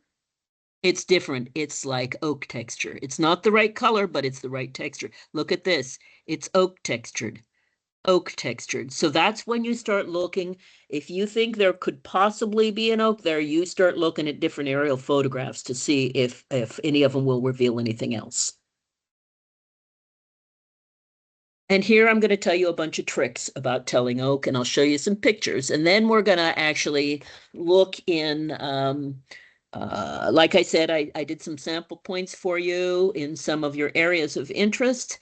And then we'll actually go through it, and I'll show you how I would be mapping if I was using GIS. Okay, so it's often embedded, and you'll know this in your work already, most of you, but it's not always a pure stand. It's often embedded with other types. If you're around a small stream, oak ash is a very common community. It's often embedded in with maple, as we just saw, often a Doug fir in an overtopping situation. It does not, in my experience, usually co-occur with cottonwood. And so if you see a cottonwood stand and you think there might be an oak in there, probably not. You may be looking at a schooler's willow. It's just a little more upland. You may have some across the street, but it really does not occur in the same. Ash is that in-between species, right? That it can co-occur with cottonwood and with oak. Sorry, I have a hair in my eye. Just one moment, please. Haircut is long overdue. I keep hacking my own bangs off. I suppose I ought to get to it, right? Okay. So, and again, ash, the structure of these old ash trees can really resemble oak. So just something to watch for. Really just look at all the different aerials available to you if you're having a problem with that. And then another thing is like sometimes you can't even tell if it's a conifer or a deciduous tree. And if you look at the different aerial years, you can often get to that. Oh, that's a conifer because it's December. Or maybe it's a live oak. I don't know. Further south. And then if it's deciduous, if it's oak, you should be able to see some segmentation in that canopy. So the first thing I look for is texture because the texture is a better giveaway than color from aerial to aerial. So you're really looking for oak texture. Got to find that hair in my eye, sorry. All right, hopefully that got it. And again, and test this yourself as you're doing your homework. You'll see how different the colors of the leaves are. It just gets progressively darker through the season. And again, as we mentioned already, it's the last one to leaf out, and it's also the last one to lose its leaves. So those are good clues. Here's some sneaky tricks, right? It needs sun. Oak needs sun, so it's almost invariably found on flat or south-facing or southwest-facing slopes. Use your topography if you're working in GIS. If it's in a shady area and it looks like it's a canyon and it looks like it could be oak, it's probably cottonwood. And you're also, and I'll show you a couple of pictures like this. This is a good little trick, actually. Look for oak tree-shaped shadows or conifer-shaped shadows. Oak trees have a really distinctive profile, and you can often tell just from the shadow that's an oak. And also, here's a good trick. You can actually use Google Street View where there's mapped roads or in urban and suburban areas because you can actually look at the tree itself. If you can't see into the woods to see the tree, sometimes you can see oak leaves on the ground right next to the road. And so Google Street View is a really good thing to verify whether that is or isn't an oak where it's available. It's really surprisingly useful. That's one good thing about using Google Earth is you can use Google Street View. And I think, I don't want to bet on this, but I think QGIS, there's a tool for Street View, but I wouldn't swear to it. I haven't used QGIS for quite a while. And then I would say also what you really want to avoid is a lot of false positives. In our conservation work, when we're thinking about things like habitat connectivity, you really don't want to have a lot of false positives. So if you're in doubt, either leave it out, or if it's, a stand of trees that you really don't want to leave out, but you really don't know, make yourself a maybe column that needs to be field checked or verified in another way. Okay, so let's talk a little bit about aerial photo timing. We've already mentioned it, but in our area, oak is the very last to leaf out and also the last to lose its leaves. So in our area, late April often pops out the oak because it's the only thing without leaves. And in the winter, if you're not in an air polluted area, you can see the lichen on the trees, and oak trees look fuzzy and they really can stand out. But again, that was something I discovered when I was mapping because I started using that trick in the urban area and like, you're next to I-5 or in a super urban area. And guess what? There's no lichens on the trees.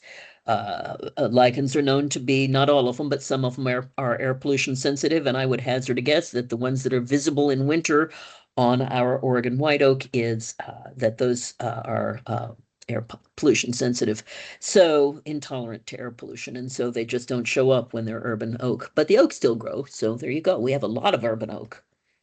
And then here's another sneaky trick, and it was Ed Alverson, who's a big oak guy in the Willamette Valley further south, that showed us this when we were first doing this. Try getting into near infrared aerials color standard deviations, and especially the red color, and poke around and see if you can make it pop the red. We tried this in various areas. We could not get it to work in Oregon, but it really popped the oak in parts of Southwest Washington, and you'd have to find the right year, but still, it's useful, potentially. But again, only in certain areas. Now here is an area of oak in the winter. These are conifers. These are oaks. Here's a conifer. These are oaks. They have a fuzzy lichen look to them. Here's another one. This is up on Cooper Mountain. I can look at it right now, except that it's raining so hard I can't see it. Here's an oak here. See how fuzzy that looks? These are oak here. Here's an oak down here.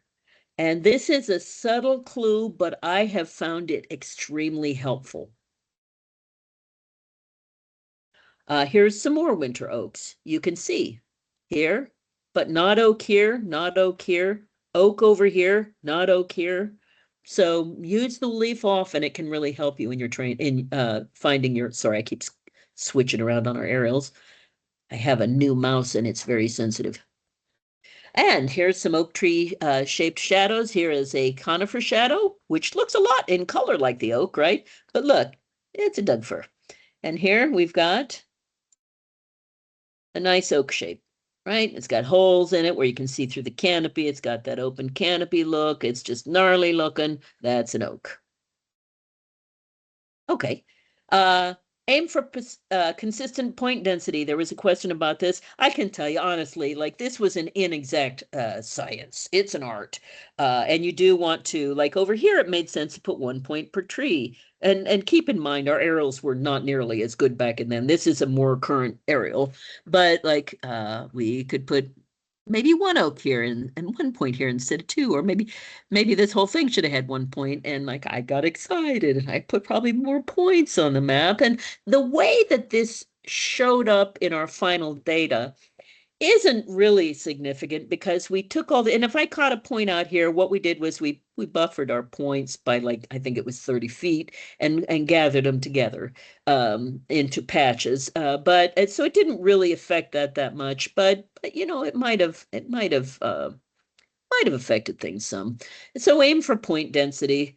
Do what you can. You know, at some point, we're just trying to get oak data. Don't kill yourself on the tiny fine details. Just do it right to start with and how you set up your data. Aim for consistency. That's the best thing you can do is just really aim for consistency.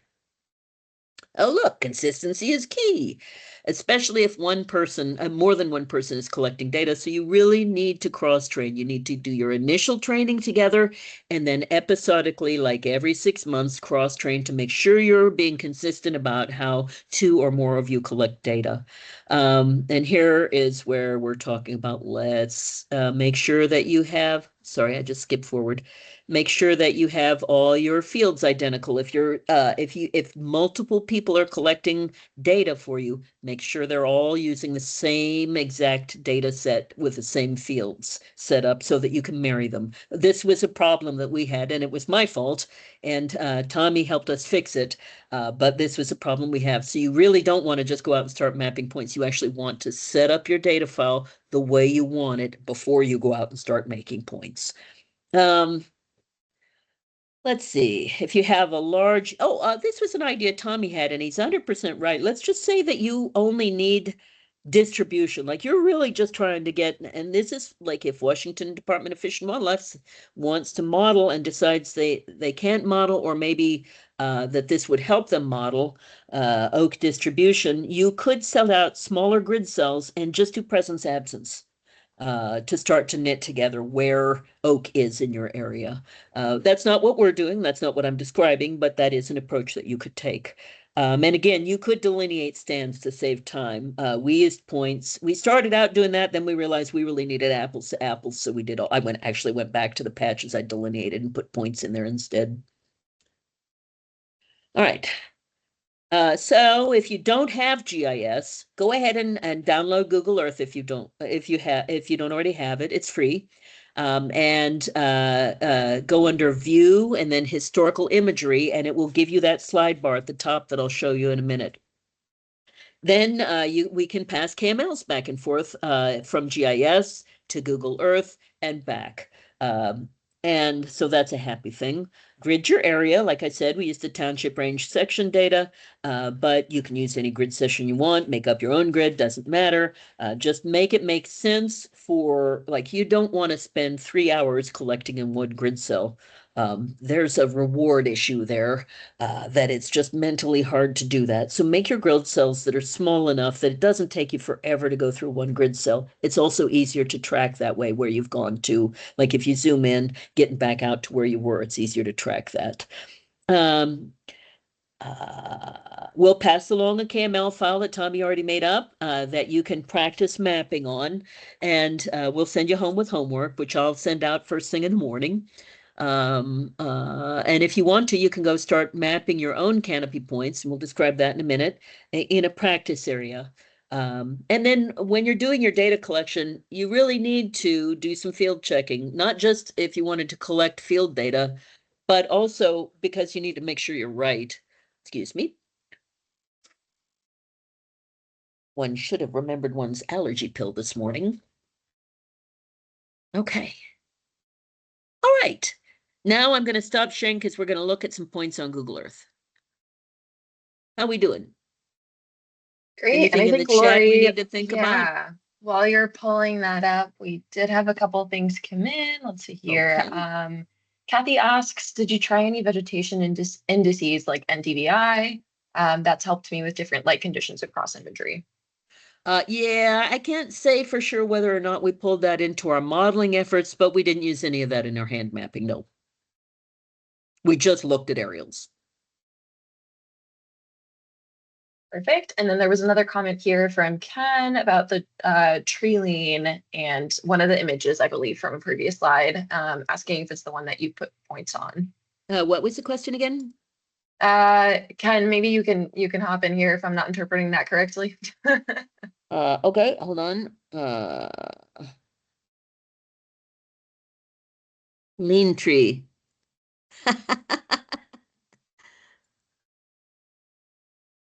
I'm not sure, Ken, what you mean about what image is not the one I put my points on. Might be responding to something I said. Let me know if it's significant. I think I know what he's talking about. In that one image where you had all your points, Lori, it looked like the points were a little west of the actual tree. Right. Thank you. And that gets us to an important point, which is it's probably not as bad now, but when we were mapping, a lot of the aerials were offset.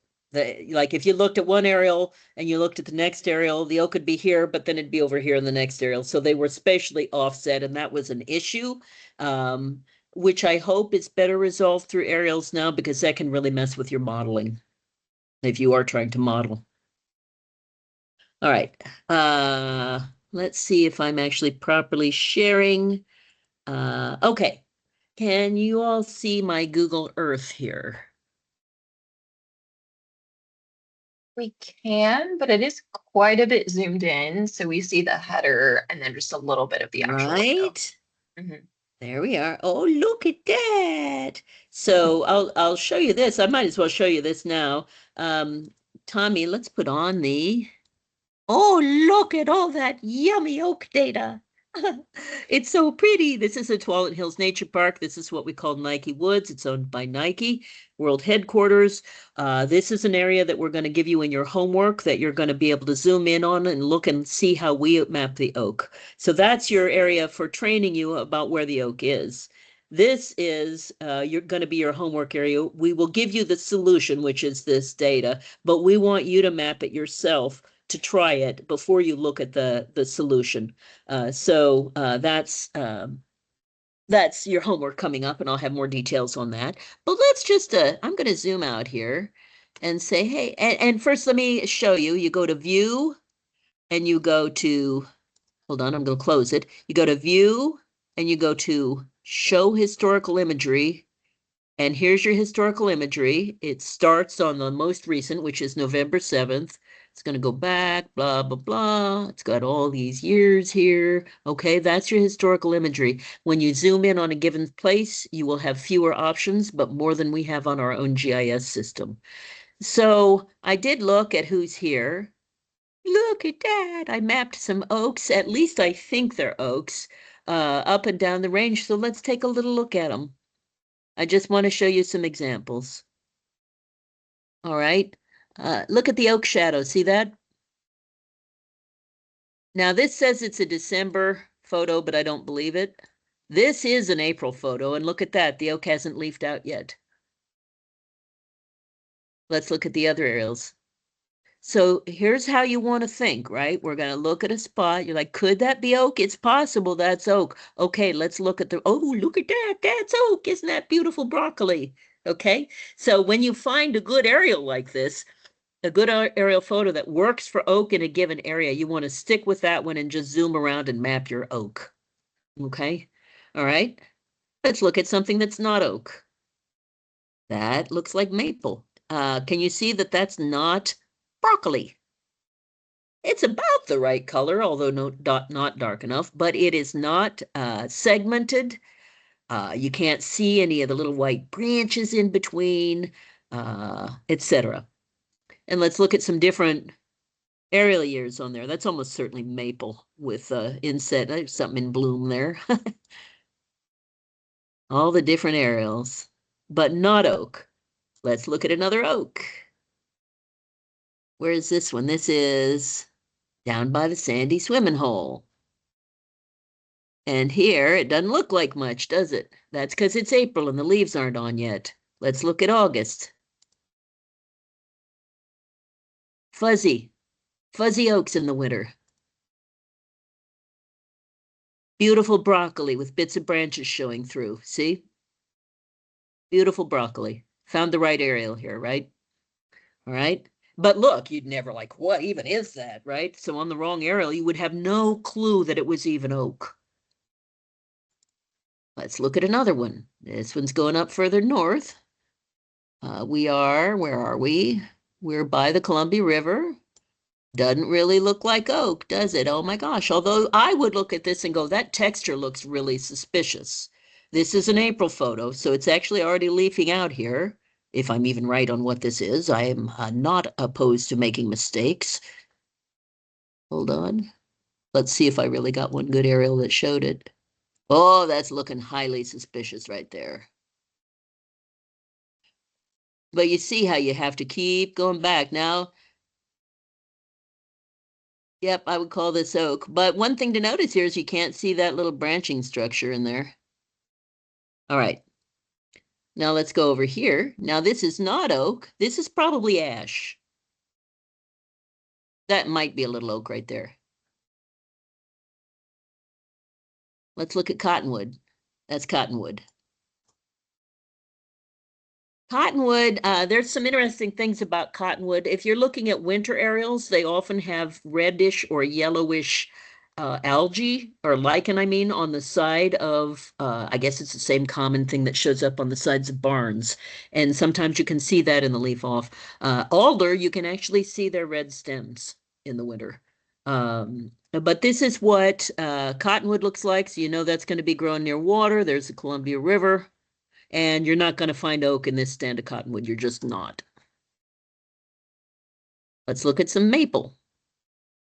Could be cottonwood, I'm not sure. Yeah, it's actually probably cottonwood, but it's not oak, okay? Why not? This is just wrong. It doesn't have a segmented texture. It's not dark green enough. You can't see little branches through it, which you can't always see, but it's a good clue. Let's look at another one. Where are we now? We're going clear up north. Hey, we're going to the San Juan Islands. I can't swear this is oak, but I think I found you one. Let's try it. Let's get up to the most current aerials. Doesn't that look suspicious, huh? These look like oak trees here. So yes, San Juan people, 3 different organizations. Glad you're here.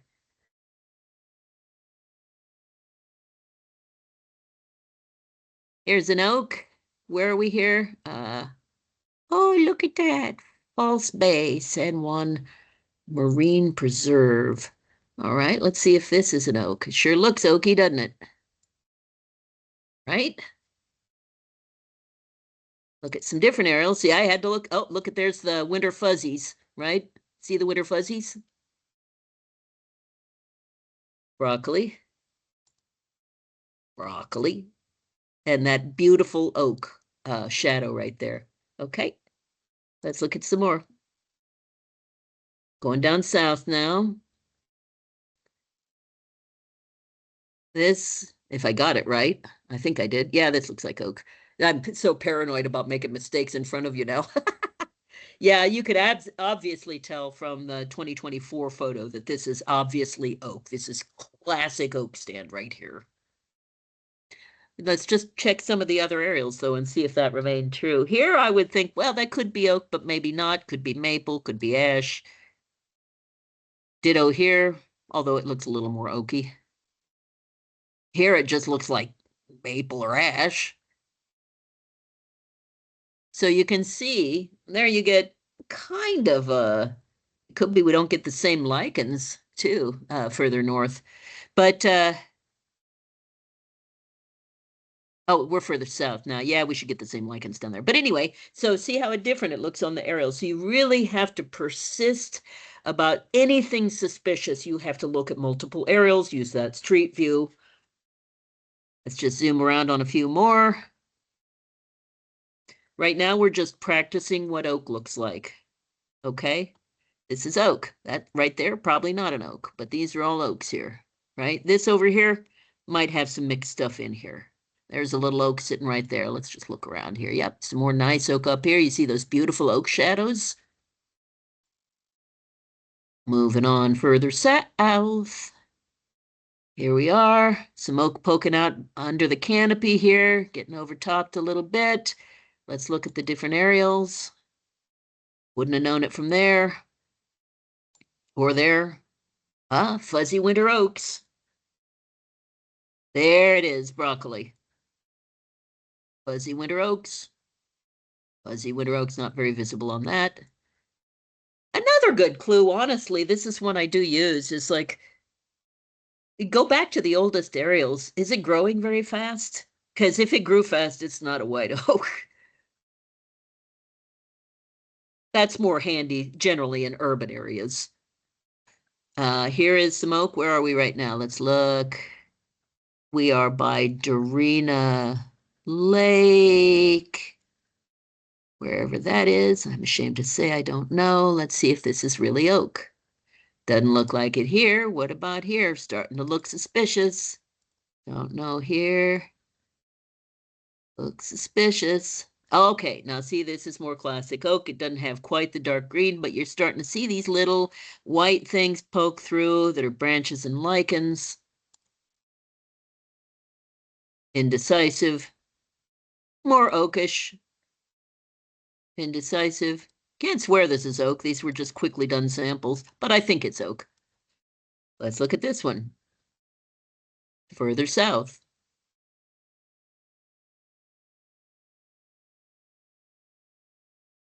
Pretty bad aerial there. Let's see what else we got. There's an oak.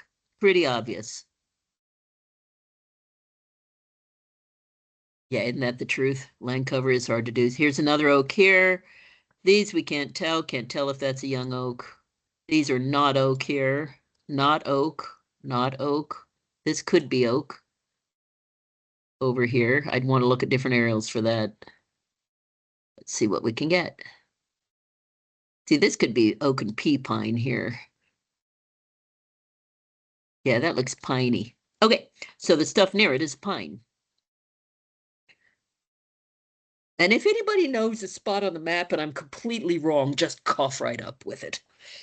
All right, so here's a spot. I don't really know. I couldn't really tell if this was. It looked suspicious, like I think that's probably an oak.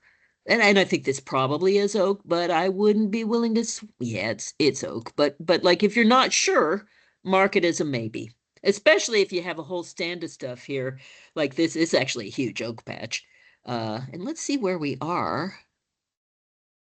Oh, we're down by Roseburg, so we totally could be getting into different oak species that I'm identifying as Quercus garryana. So who knows? And that's why I had the question mark there. That's when I would start looking at aerial photos where you've got them. They don't have them here, but hold on. Why is it not giving me that? Let me go back out. And looking to see if you could see like winter aerials to see if their leaves are still on. But I think that in the southern part where there are other oak species, it's a question.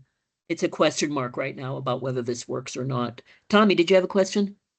No, Lori, I was just gonna say if you come across something where you can use Street View, if you can just walk the Yes, group and I do through have that. one. Let's go Oh, down and perfect. do that one. All right, hold on. Let's zoom out a little bit. Now, also, let's talk about scale real quick. Down here is the scale. Okay, that's the scale bar for the current view. So if I was doing a 1 to 1500, hold on, where was I'm saying that wrong, just a second. All right, you'll have to fiddle around with scale. Don't even ask me this on Google Earth. All right, so if we want to look at Street View here, let's get first some better aerials. Okay, here we are. And I'm like, oh, I want to know, is this oak? Okay, so we're going to go over here and we're going to go down to this little icon here, which is the Street View, which isn't available everywhere, but it is here. And we're going to go down here. Right down here. We're going to go, hey, I wonder if there's any oak. Oh my God, what's that? It's an oak tree. Oh my goodness, look at these oak trees. You can even, like I said, look down on the ground sometimes if you can't see the tree and see if there's any oak leaves there. You might find out it's a madrone too, but there's definitely oak here. So if you thought you saw oak here, you did.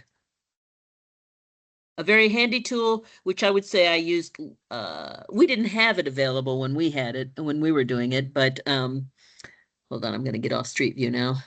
Oh, I have to get my, okay, there we go.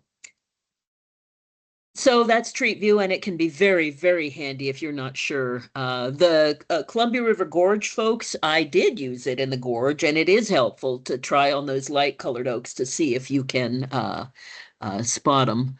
This is the gorge here, I believe, yep. And I can tell you that the oaks down here, because these soils aren't as thin, look a lot darker than the oaks when you get up the hill here. And so for our gorge folks, I would say like your work is going to be a little harder, but it's doable.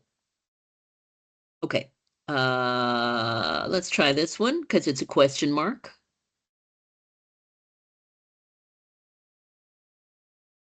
Yoncalla Creek. Let's look at some different aerials. I lost my slider, so let's get that back. And we're just gonna go, okay, we're gonna try, it's got the most recent here. And now this is further south, I believe, so we could have different oak species, but if I was mapping in my region, I would be calling this Oregon white oak, and I might be wrong. But in my region, I'd be right. Okay, let's look at, hey, Willamette University. Lots of nice oak there. This isn't a very good aerial. Let's get to the most recent, which you use this to get to the most recent aerials. That's February. You can see there aren't any nice fuzzy lichens on here. Well, look at that interesting shadow though, right? So where's the fuzzy lichens? Well, it's a very busy road. It's air polluted. Ah, look at there, broccoli. We have oak. Let's go back to that shot and let's zoom in here and take a closer look at here because didn't these look like a similar color, but they are not oak. You see the texture is wrong and you see the shadows. These look probably just street trees, some kind of street trees. So you can see they saved a lot of their lovely oaks when they put in parking here. And so good for Willamette University. And let's go look at this one way down south because I'm trying to figure out, is this, what even is this? Is this our oak? Is this other oak? What is it? I mean, in our area, I would call this Oregon white oak. But I don't really know. Maybe the oaks look similar. Maybe they share sets of lichens even. Going back, it sure looks like white oak, but that's where I need help from. Well, maybe I don't need help. we've mapped our oak. Maybe what we need is a little mapping working group. All right. Now, let's see what else. Yeah, okay. I think I'll quit showing these examples now, and I'm going to go ahead and stop sharing. And let's ask if we have any questions.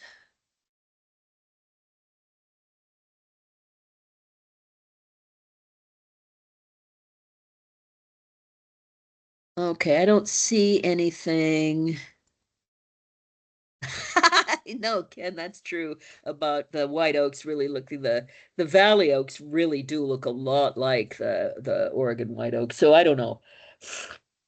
And maybe it would still be helpful in oak country to map all the oak species that look like Oregon white oak and then get out in the field and figure out what they really are. All right, let's take a quick pause and ask if there are any questions here before I go on to show you what it would look like to actually map in GIS.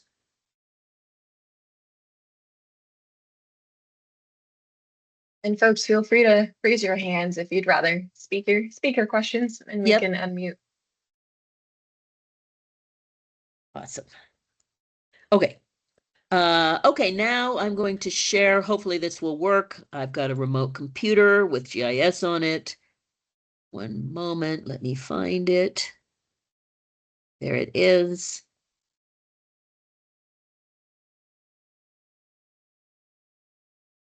And there we are. And this is GIS. Many, but not all of you have probably worked on GIS or something like it. This is data in our region, in the greater Portland region. You can see the yellow points or oak points that I mapped. And I'm just going to turn that data off and show you how I would map. Now, if you go down here, all I've got on right now are aerial photos. This is the 2020 aerial. You could use the more you can look through. Oh, look at the lovely fuzzy winter oaks. Isn't that nice? This is a classic example of what I was trying to tell you about the winter lichens. When you see this, there's really no other tree that does this. I mean, these guys, they look licheny, but I don't think these are oaks. See, the texture is so different. Here you've got this perfect, beautiful oak shape. Okay, anyway, I digress. Let's see what the other aerials look like, though. Didn't have any 21 aerials there. Got 2020s. The 2020s look really nice.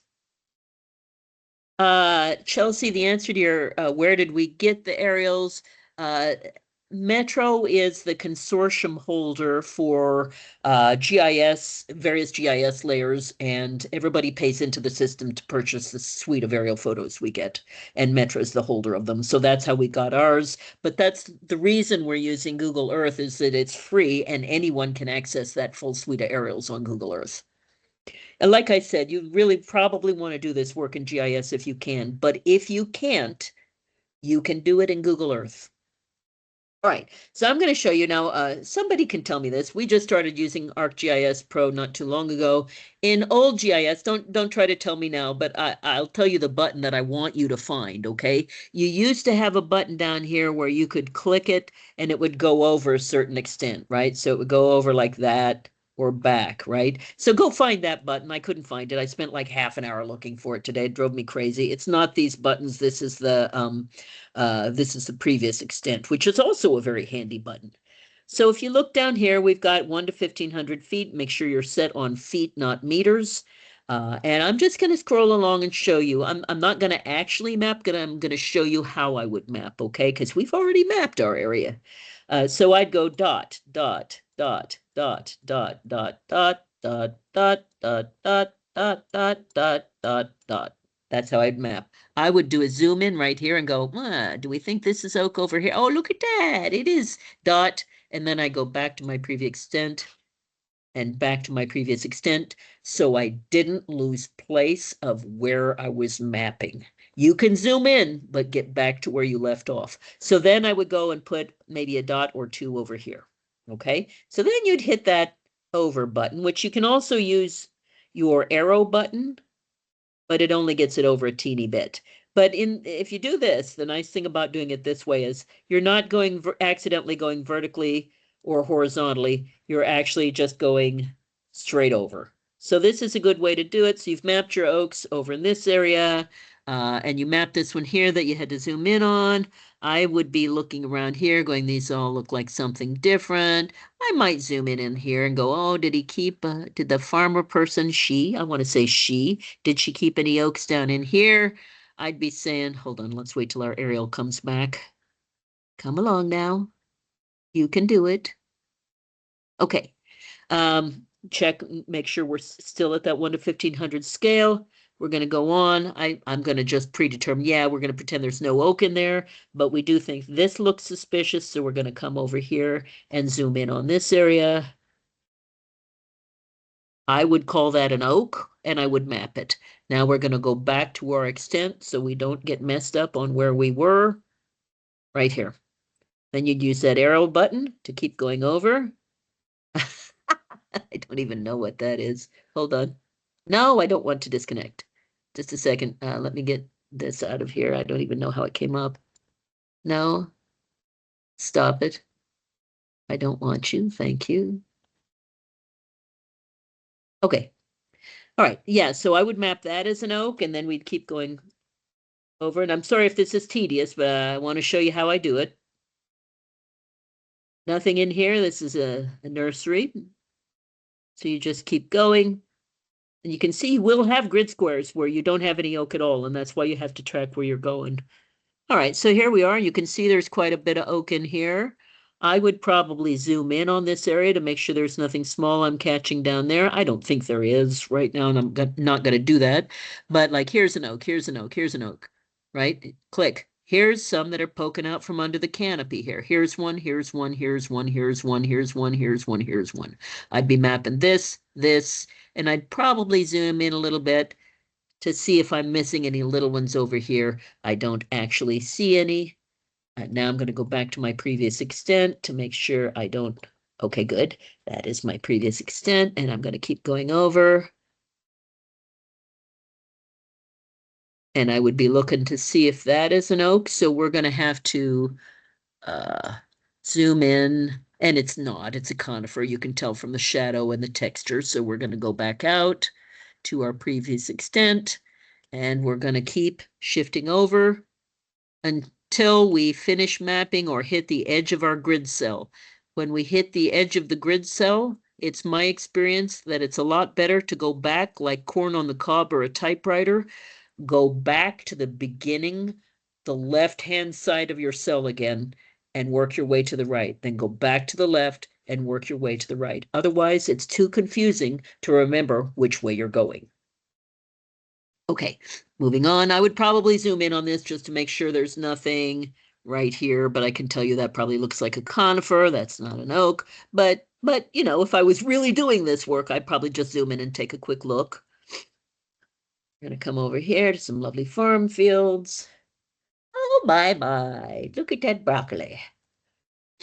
Now, from my previous grid cell, I will have already mapped up here, and now I would go through and I go map, map, map, map, map, map, map, map, map, map, map, map, map, right? Okay, now I'm going to go back to my previous extent. Always, always, always going back to your previous extent. You can tell we are because I'm inching over there. So we're going to keep going. By this time, we'd about gotten to the edge of our grid cell, and I would have gone over like corn on the cob and started again on the left. But let's just keep going just a little bit and try a few more spots just to get the hang of it.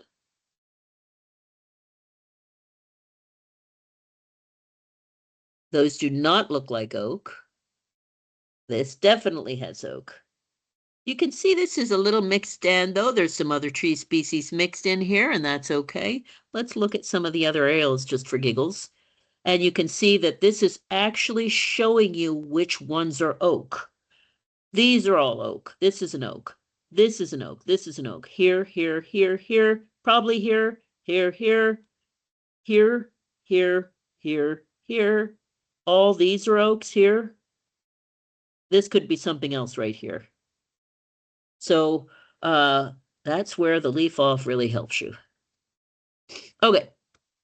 Let's try just a little bit more here. How are we doing on time? We're doing good. I think we're going to be able to finish early today unless people have questions.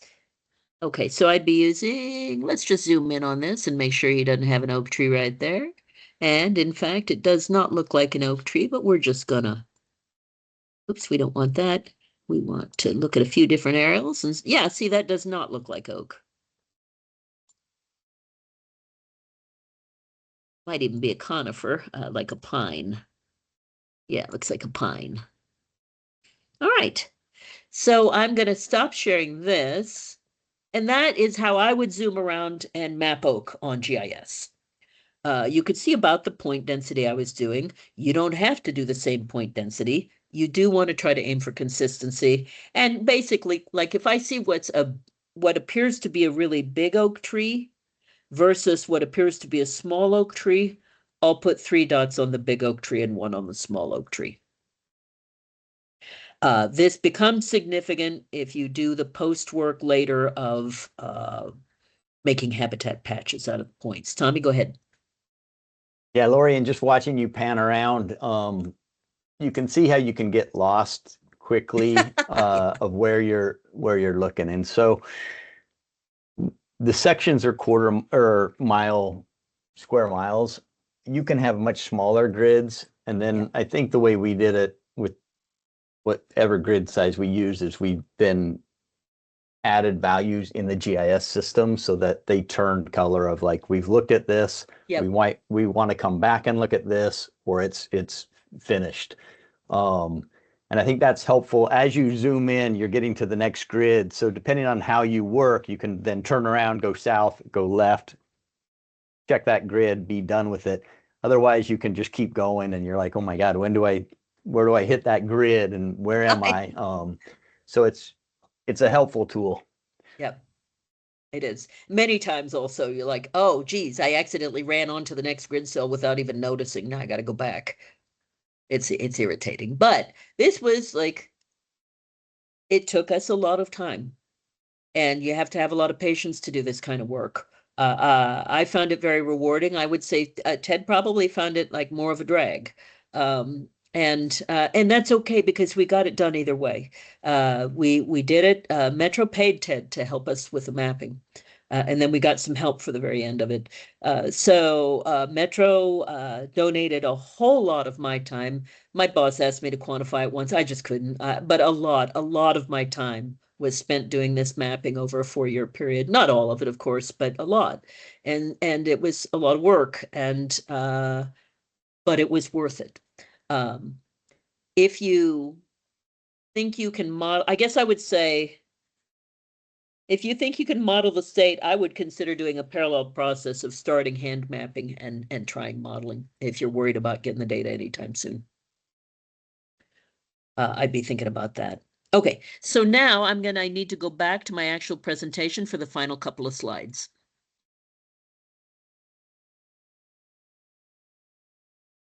All right. Oh, sorry, wrong one. Hold on. Hold that thought. Stop sharing. Slideshow. Here we are. Okay, that's what we did. And then we did this. We looked at how I would map them using GIS. And here's your homework if you care to do it. We'll email you tomorrow morning. If it's okay with y'all, I'll just stuff these files into a Google Docs folder and send you the link. We're just those 2 little square areas I showed you. That's your homework for the mapping area. It's not a big extent. And you've got a little training area in there. Keep in mind for your homework that we mapped this and there will be a few errors built in. So if you see one of my points on the map and you don't think that's an oak, you're probably right. And that's fine. There's going to be X amount of error built in. Some people are going to be better mappers than others too. I have an arts background. I think it helps. But I think right now the human eye is better than the computer. So. All right, so we're going to email you these files. We will email you the file of that one that I showed you was a sample area at the Tuolumne Hills Nature Park to look at what oak points look like in there. And then we're going to also send you 2 little section boundary that you can map within. So that's one KML file that will show you your mapping boundary. The third file we're sending is a KML file that you can actually use in Google Earth or translate it to GIS, bring it up to GIS, and start mapping points within that area. Any of the KML files can be switched back and forth between GIS and Google Earth or Google Earth Pro. And then, so the third one is what you can actually add your own data to, but it's in our practice area, so it's not as fun for you. But we decided we wanted everybody to train in the same area so that we could like spot any problem areas and work with you on it. And then we're also going to send you the homework solution of that. So those two little section areas that we're going to have you map within, we'll send you how we mapped it. And again, there will be a few errors in there, older aerials, blah, blah, blah, trees cut down, just wrong data, but it's mostly right, and you'll be able to see how we mapped it. Okay. And then in a week, we're having workshop number 2 for those who care to join. That's where we're going to talk over these trouble spots, maybe that you had trouble mapping within that area. And if you want to, I invite you to also go home, do a little mapping with your KML file in your own area on Google Earth. Use it on Google Earth so that we can share it back and forth and everybody's working on the same system. Try some mapping in your own area on Google Earth, and then bring it back to the second workshop and we'll look at it and see what we think. And we can talk about problem spots. We won't have time to do that for every single person, but if you'd like to share some of your area as a sample, send me a note ahead of time and we'll look at the data that you collected, okay? And then we can also talk about, should we think about a common file format for everybody at that workshop? Bring your questions, any kind of questions about this work. Just bring back your questions. You thought about it and you forgot to ask this question. Bring it to me. Right. So that's your homework, and then workshop number 2. Oops. And that, I think I may have just unshared, and that's fine because that was actually the end of my talk. So you have your homework. I'm going to send those out. I may get them out today, but if not, I'll get them out first thing in the morning.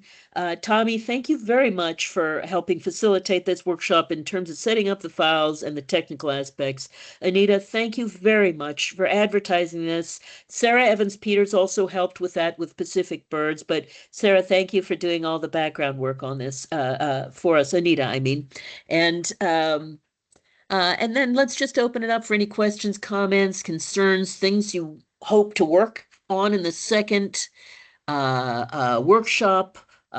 It's open. Go ahead and speak up if you have anything to say.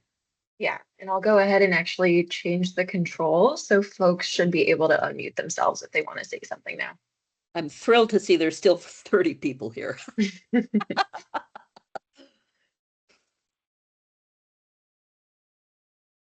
And if we don't have, looks like maybe, oh, Rob has his hand up. Go ahead, Rob. Yeah, just a point about trying to get the points more directly on top of the canopy.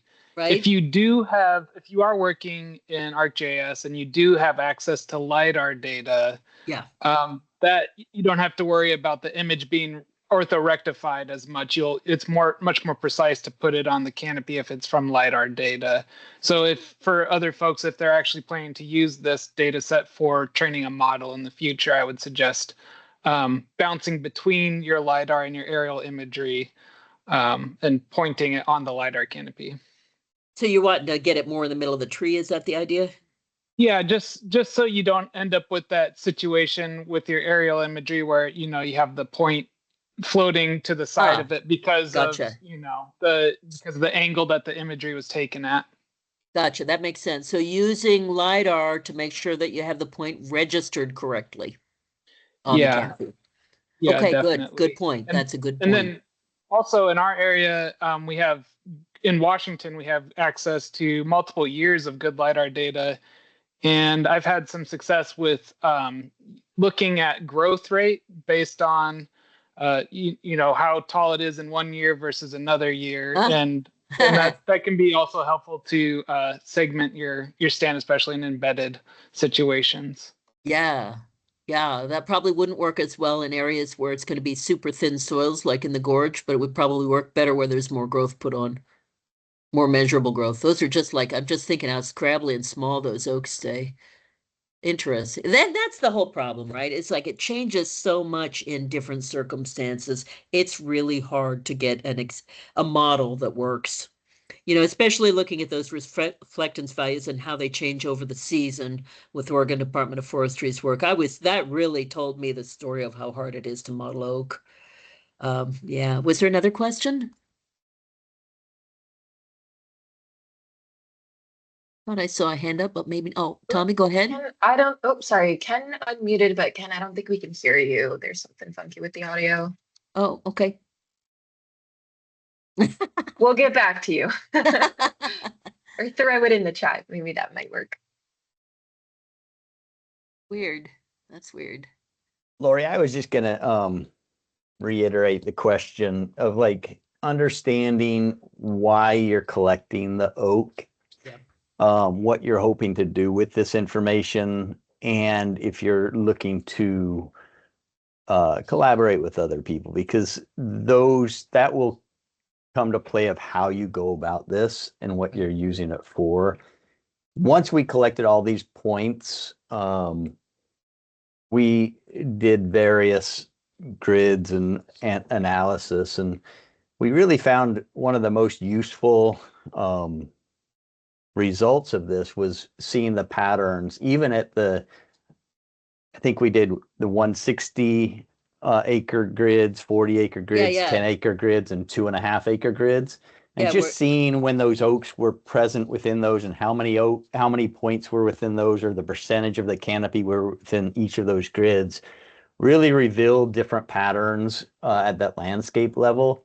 And oftentimes at that level is where we found it very revealing of the patterns throughout the landscape.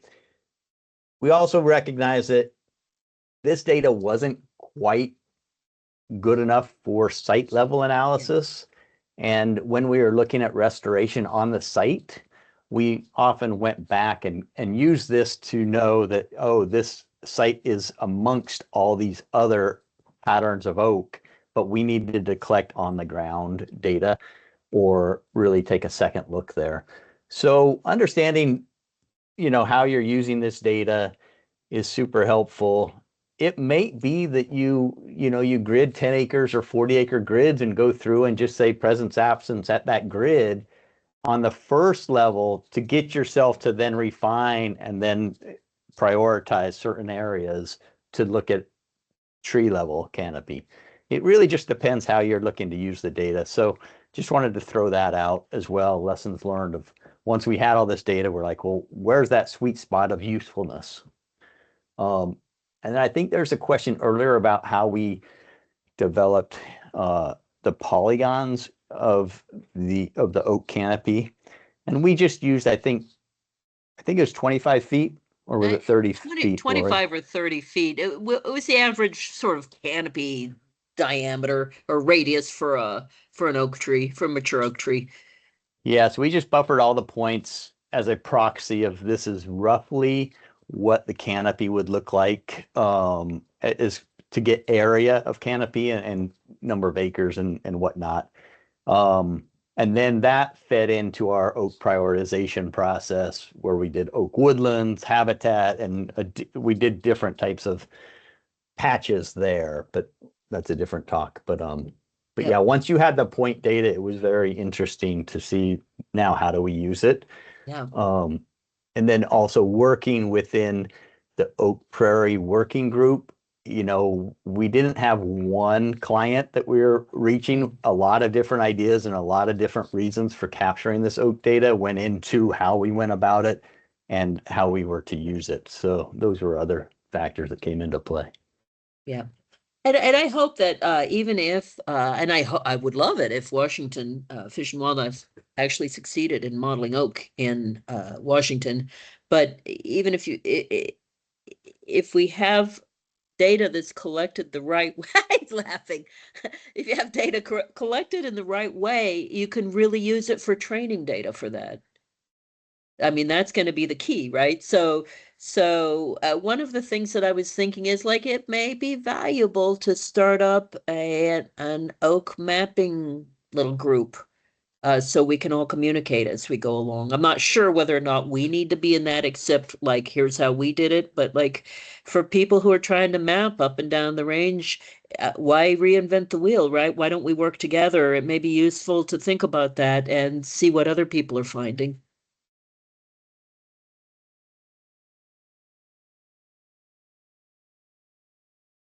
Let's see. You're welcome, Jeff. Oh no, Ken, you're not yapping too much. I appreciate the questions. And I know you guys are thinking about, you all are thinking about modeling, so I get it. Let's see, you can remove the points to align with LiDAR. That's very interesting, Ken. I'm looking at the chat. It would be great to do some multi-date canopy mapping, a mixed area, actually digitizing the extent of the perceived canopy within the other trees. That's just mean. I like the oak mapping group idea. Okay, yeah. Yeah. And you know, the one thing I'll also say is one day I was out doing some field work. It was part of our accuracy assessment. I was going out to where we'd map some points on aerial photographs, and I was trying to see if it was really there. And I needed a parking space. It was urban, and I pulled into this little beauty supply shop, and I went in there just to tell them why I was parking in their parking lot. And this young woman who worked in the shop said, "Is this Oak Quest? I wanted to do that so much, but I just didn't have time." And like, people knew about it. People heard about it. People were excited about it. I remember walking down the streets in my neighborhood because it's very oaky here, and I was mapping the oak here, and having people come out and like them not understanding what a special tree it is, and them being very excited once they found out how special the tree in their yard was. So, I mean, it's a wonderful potential outreach tool. But many of us who have also worked with volunteers understand that sometimes you can get the job done quicker and better yourself. And so there are trade-offs in both ways about working with volunteers. It takes time and effort to work with volunteers. The data is not always as reliable as doing it yourself, but you get this wonderful outreach. And also, I guess I would encourage any of you moving forward, if you're going to hire someone to help you, try to hire an Indigenous person to help you, because this is their legacy, and they deserve to earn some money from this mapping work if they can. That's how I feel about it. What else we got for today? Is there a hand up here? I have a one person showing up there, but I don't actually. Yes. Oh, Christina has her hand up. Go ahead, okay. Christina. Hi, Christina. Oops, I'm just trying to get the microphone on. Can you hear me? Yes. Oh, good. Hi, everybody. Oh, that was Hi. so great. That was really, really nice to hear. I just have a little question. You know, you mentioned now at the end, when you've done this, you've seen that there's 8 to 10% of the trees that you map that are already gone. Well, we don't know that for sure. Let me make a comment about that, but continue with your question. Sorry, go on. Well, and of course, one of the main reasons we're interested in doing this in Lakewood is because of the great oak loss that we have here. So I was wondering, when you were looking at the historical imagery and you encountered, while you were doing it, an oak that disappeared, did you note that somehow at all? I have, thank you for that question, Christina. And it's nice to see you again. I have three things that are contributing to us thinking about oak loss. We have not done a formal oak loss assessment. We have not changed our data since we collected it. However, we ran an article in a little magazine that Metro puts out called Our Big Backyard. We ran an article a while back, and I'm still getting people emailing me with map corrections. This oak, and I got like I would say I've gotten 100 of them over time, and it's just people who live here that say this oak tree got cut down, or you missed these two oak trees in our yard that we planted 15 years ago. So that's one way that I'm actually collecting information that I'm literally doing nothing with and may never get to before I retire. But another thing that I did, and this was in relationship to a piece of transportation work, transportation projects, because Metro is the pass-through on the big federal transportation dollars for the big projects that happen here in the region, is I took a look back earlier this year, at what happened to our highest scoring oak patches, which we call oak cores. It's an artificial threshold above which score something's an oak core. It's just a fun name we attach to it, but they're all important for various reasons. But these big oak cores are the ones that I looked back at, and I gave a talk on it. It's floating out there. You can find it if you want to. Just Google Hennings oak loss or whatever. But I look back, we have something like 102 or 3 of these oak cores in our full extent. And roughly, I'm just pulling this out of the top of my head, but roughly a quarter of them have taken a 5% or more hit. 3 of them are gone completely. And many of them have taken like a 10-25% cut. So you can and when you look in the rural areas, it looks more like logging, and when you look in the urban areas, it looks more like newly developing urban areas. But there's also agriculture and just tree loss and death and this and that, and also fire. We had fires in 2020 that burned some oak within our landscape. So that was another look back on oak loss. And then I gave a talk on that at our Urban Ecosystem Research Consortium's annual symposium in March this year. And I put out a plea to have some students help us and to take a closer look at the oak data, because I just don't have time. And a student named Tori Porter stepped up, and he's been looking at it. And this is where Christina's comment on 8.5% came from. We need to take a look at his data before we can give any statistics on this, and we haven't done that yet. What he did, and Tommy will tell about this in a sec. The bottom line, though, is he looked at where we had points on the map and where there was previously tree canopy cover. He didn't try to tell whether it was oak or not. He didn't have that expertise. But if there was tree cover there before and there was not now, he made a note that that point is gone. And he found quite a few points gone, which matches, but he looked at every single point in our whatever 100,000 and some universe of oak points. We need to go back. He gave us an estimate. We think it maybe is high, but we're not sure. So that's where that kind of number came from. Tommy's taken a very quick look at it, but I would say before Tommy talks that the bottom line is we're going to record oak loss. We don't know how much yet. There's also, I will say, been oak gain, because a lot of people are planting oak, and we're not trying to account for that. So go ahead, Tommy. Can I just ask you, when you were making the map originally, Yes, and you discovered that something disappeared, you didn't note that in any way? I did note it, actually, but we took it out of the data. So you have that somewhere. Yeah, but there wasn't much at the time. I see. And Okay, it was big, and that had to do with the limited number of aerials that we had. Okay, thank you. You bet. Go ahead, Yeah, Tommy. I guess we didn't know if there was oak there before the develop. If you see some place that was already developed, we wouldn't have known what was there. But in regards to like what changes have taken place and what loss or gains there have been, or if there's restoration or plantings and whatnot, because this is sort of this data set that was like 2020, that's when it was released, we think the best opportunity would be to just have a supplemental data set that somebody could lay on top. So Tori found 14,000 points that are no longer of the 360,000. So, we want to check that data real quick and then make that available, as well as additions. Like if we know that but we just haven't really created that process yet. Instead of changing the actual data and deleting things from the original data, because this data is public and it's out there.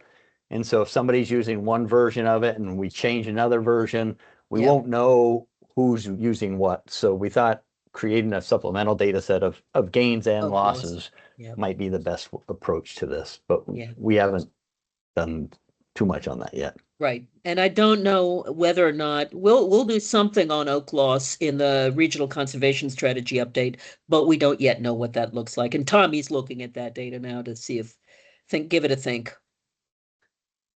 But the guy went through every single oak point. I thought we had 1 million. Is it really only 306? It feels like 20 million points. And gains are much harder to hand map because you can't see them on aerials until they get to a certain age. Yeah. Especially at the scale we were mapping.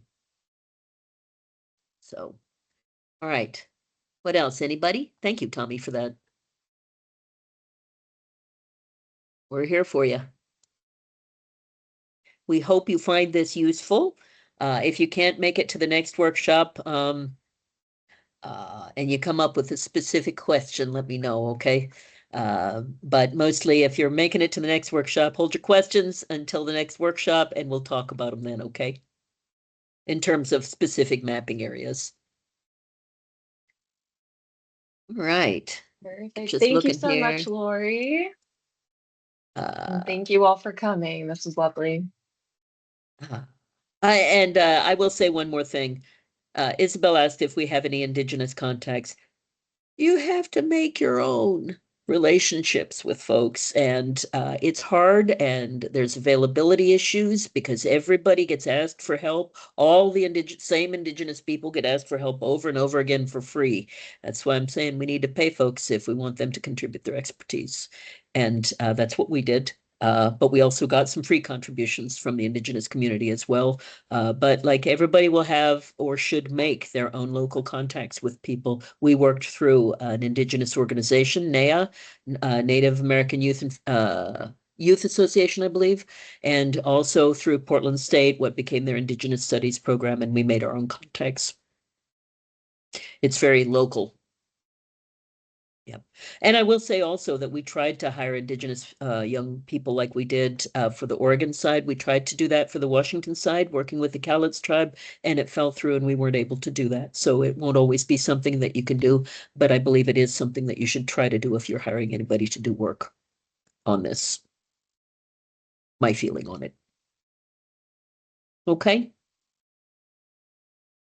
All right, everybody. I think there may be a new message. Let me double check. Wonderful presentation. Thank you. Great. I'm glad it was helpful.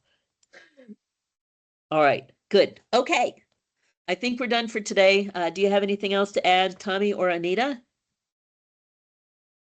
That is it for me. Yeah, I'll just No. say thank you all again. We will touch base next week in the second part of the workshop. If for whatever reason anybody's missing the Teams link for that part, the second workshop, feel free to reach out to me or Lori, and we will send it your way. Otherwise, yeah, looking forward to seeing folks then. Yep, and bring your little sample areas if you want to the workshop next week. Send me a note ahead of time if you can, and just say, hey, I want to share my area and see if we did it right. So we have a few people lined up that we know have done some mapping and want to show their stuff so we can work it over with you. Okay? Yes, and we will be sharing the link to the video recording with the group after the fact. So we'll be sure to get that info out to folks. We will, and we'll send out all of the 2 training videos sessions. We will send out via CPOP as well after the fact, so that anybody who wants to map can have access to this if in case it's helpful. So yes, there will be, Christina, a link to rewatch this. It's a long rewatch though. And I just wanted to Perfect. say thanks for all the great recommendations in the chat. It was Yes, really definitely. helpful. And the good engagement. I'm sorry, this was really a one-way conversation mostly, so thanks for being so patient. The next workshop, it will be more interactive. All right. Perfect. All right. Thank Well, you, thanks everybody. Happy We'll Monday. send you those Take files care. first thing in the morning. Happy Monday. Bye. See ya.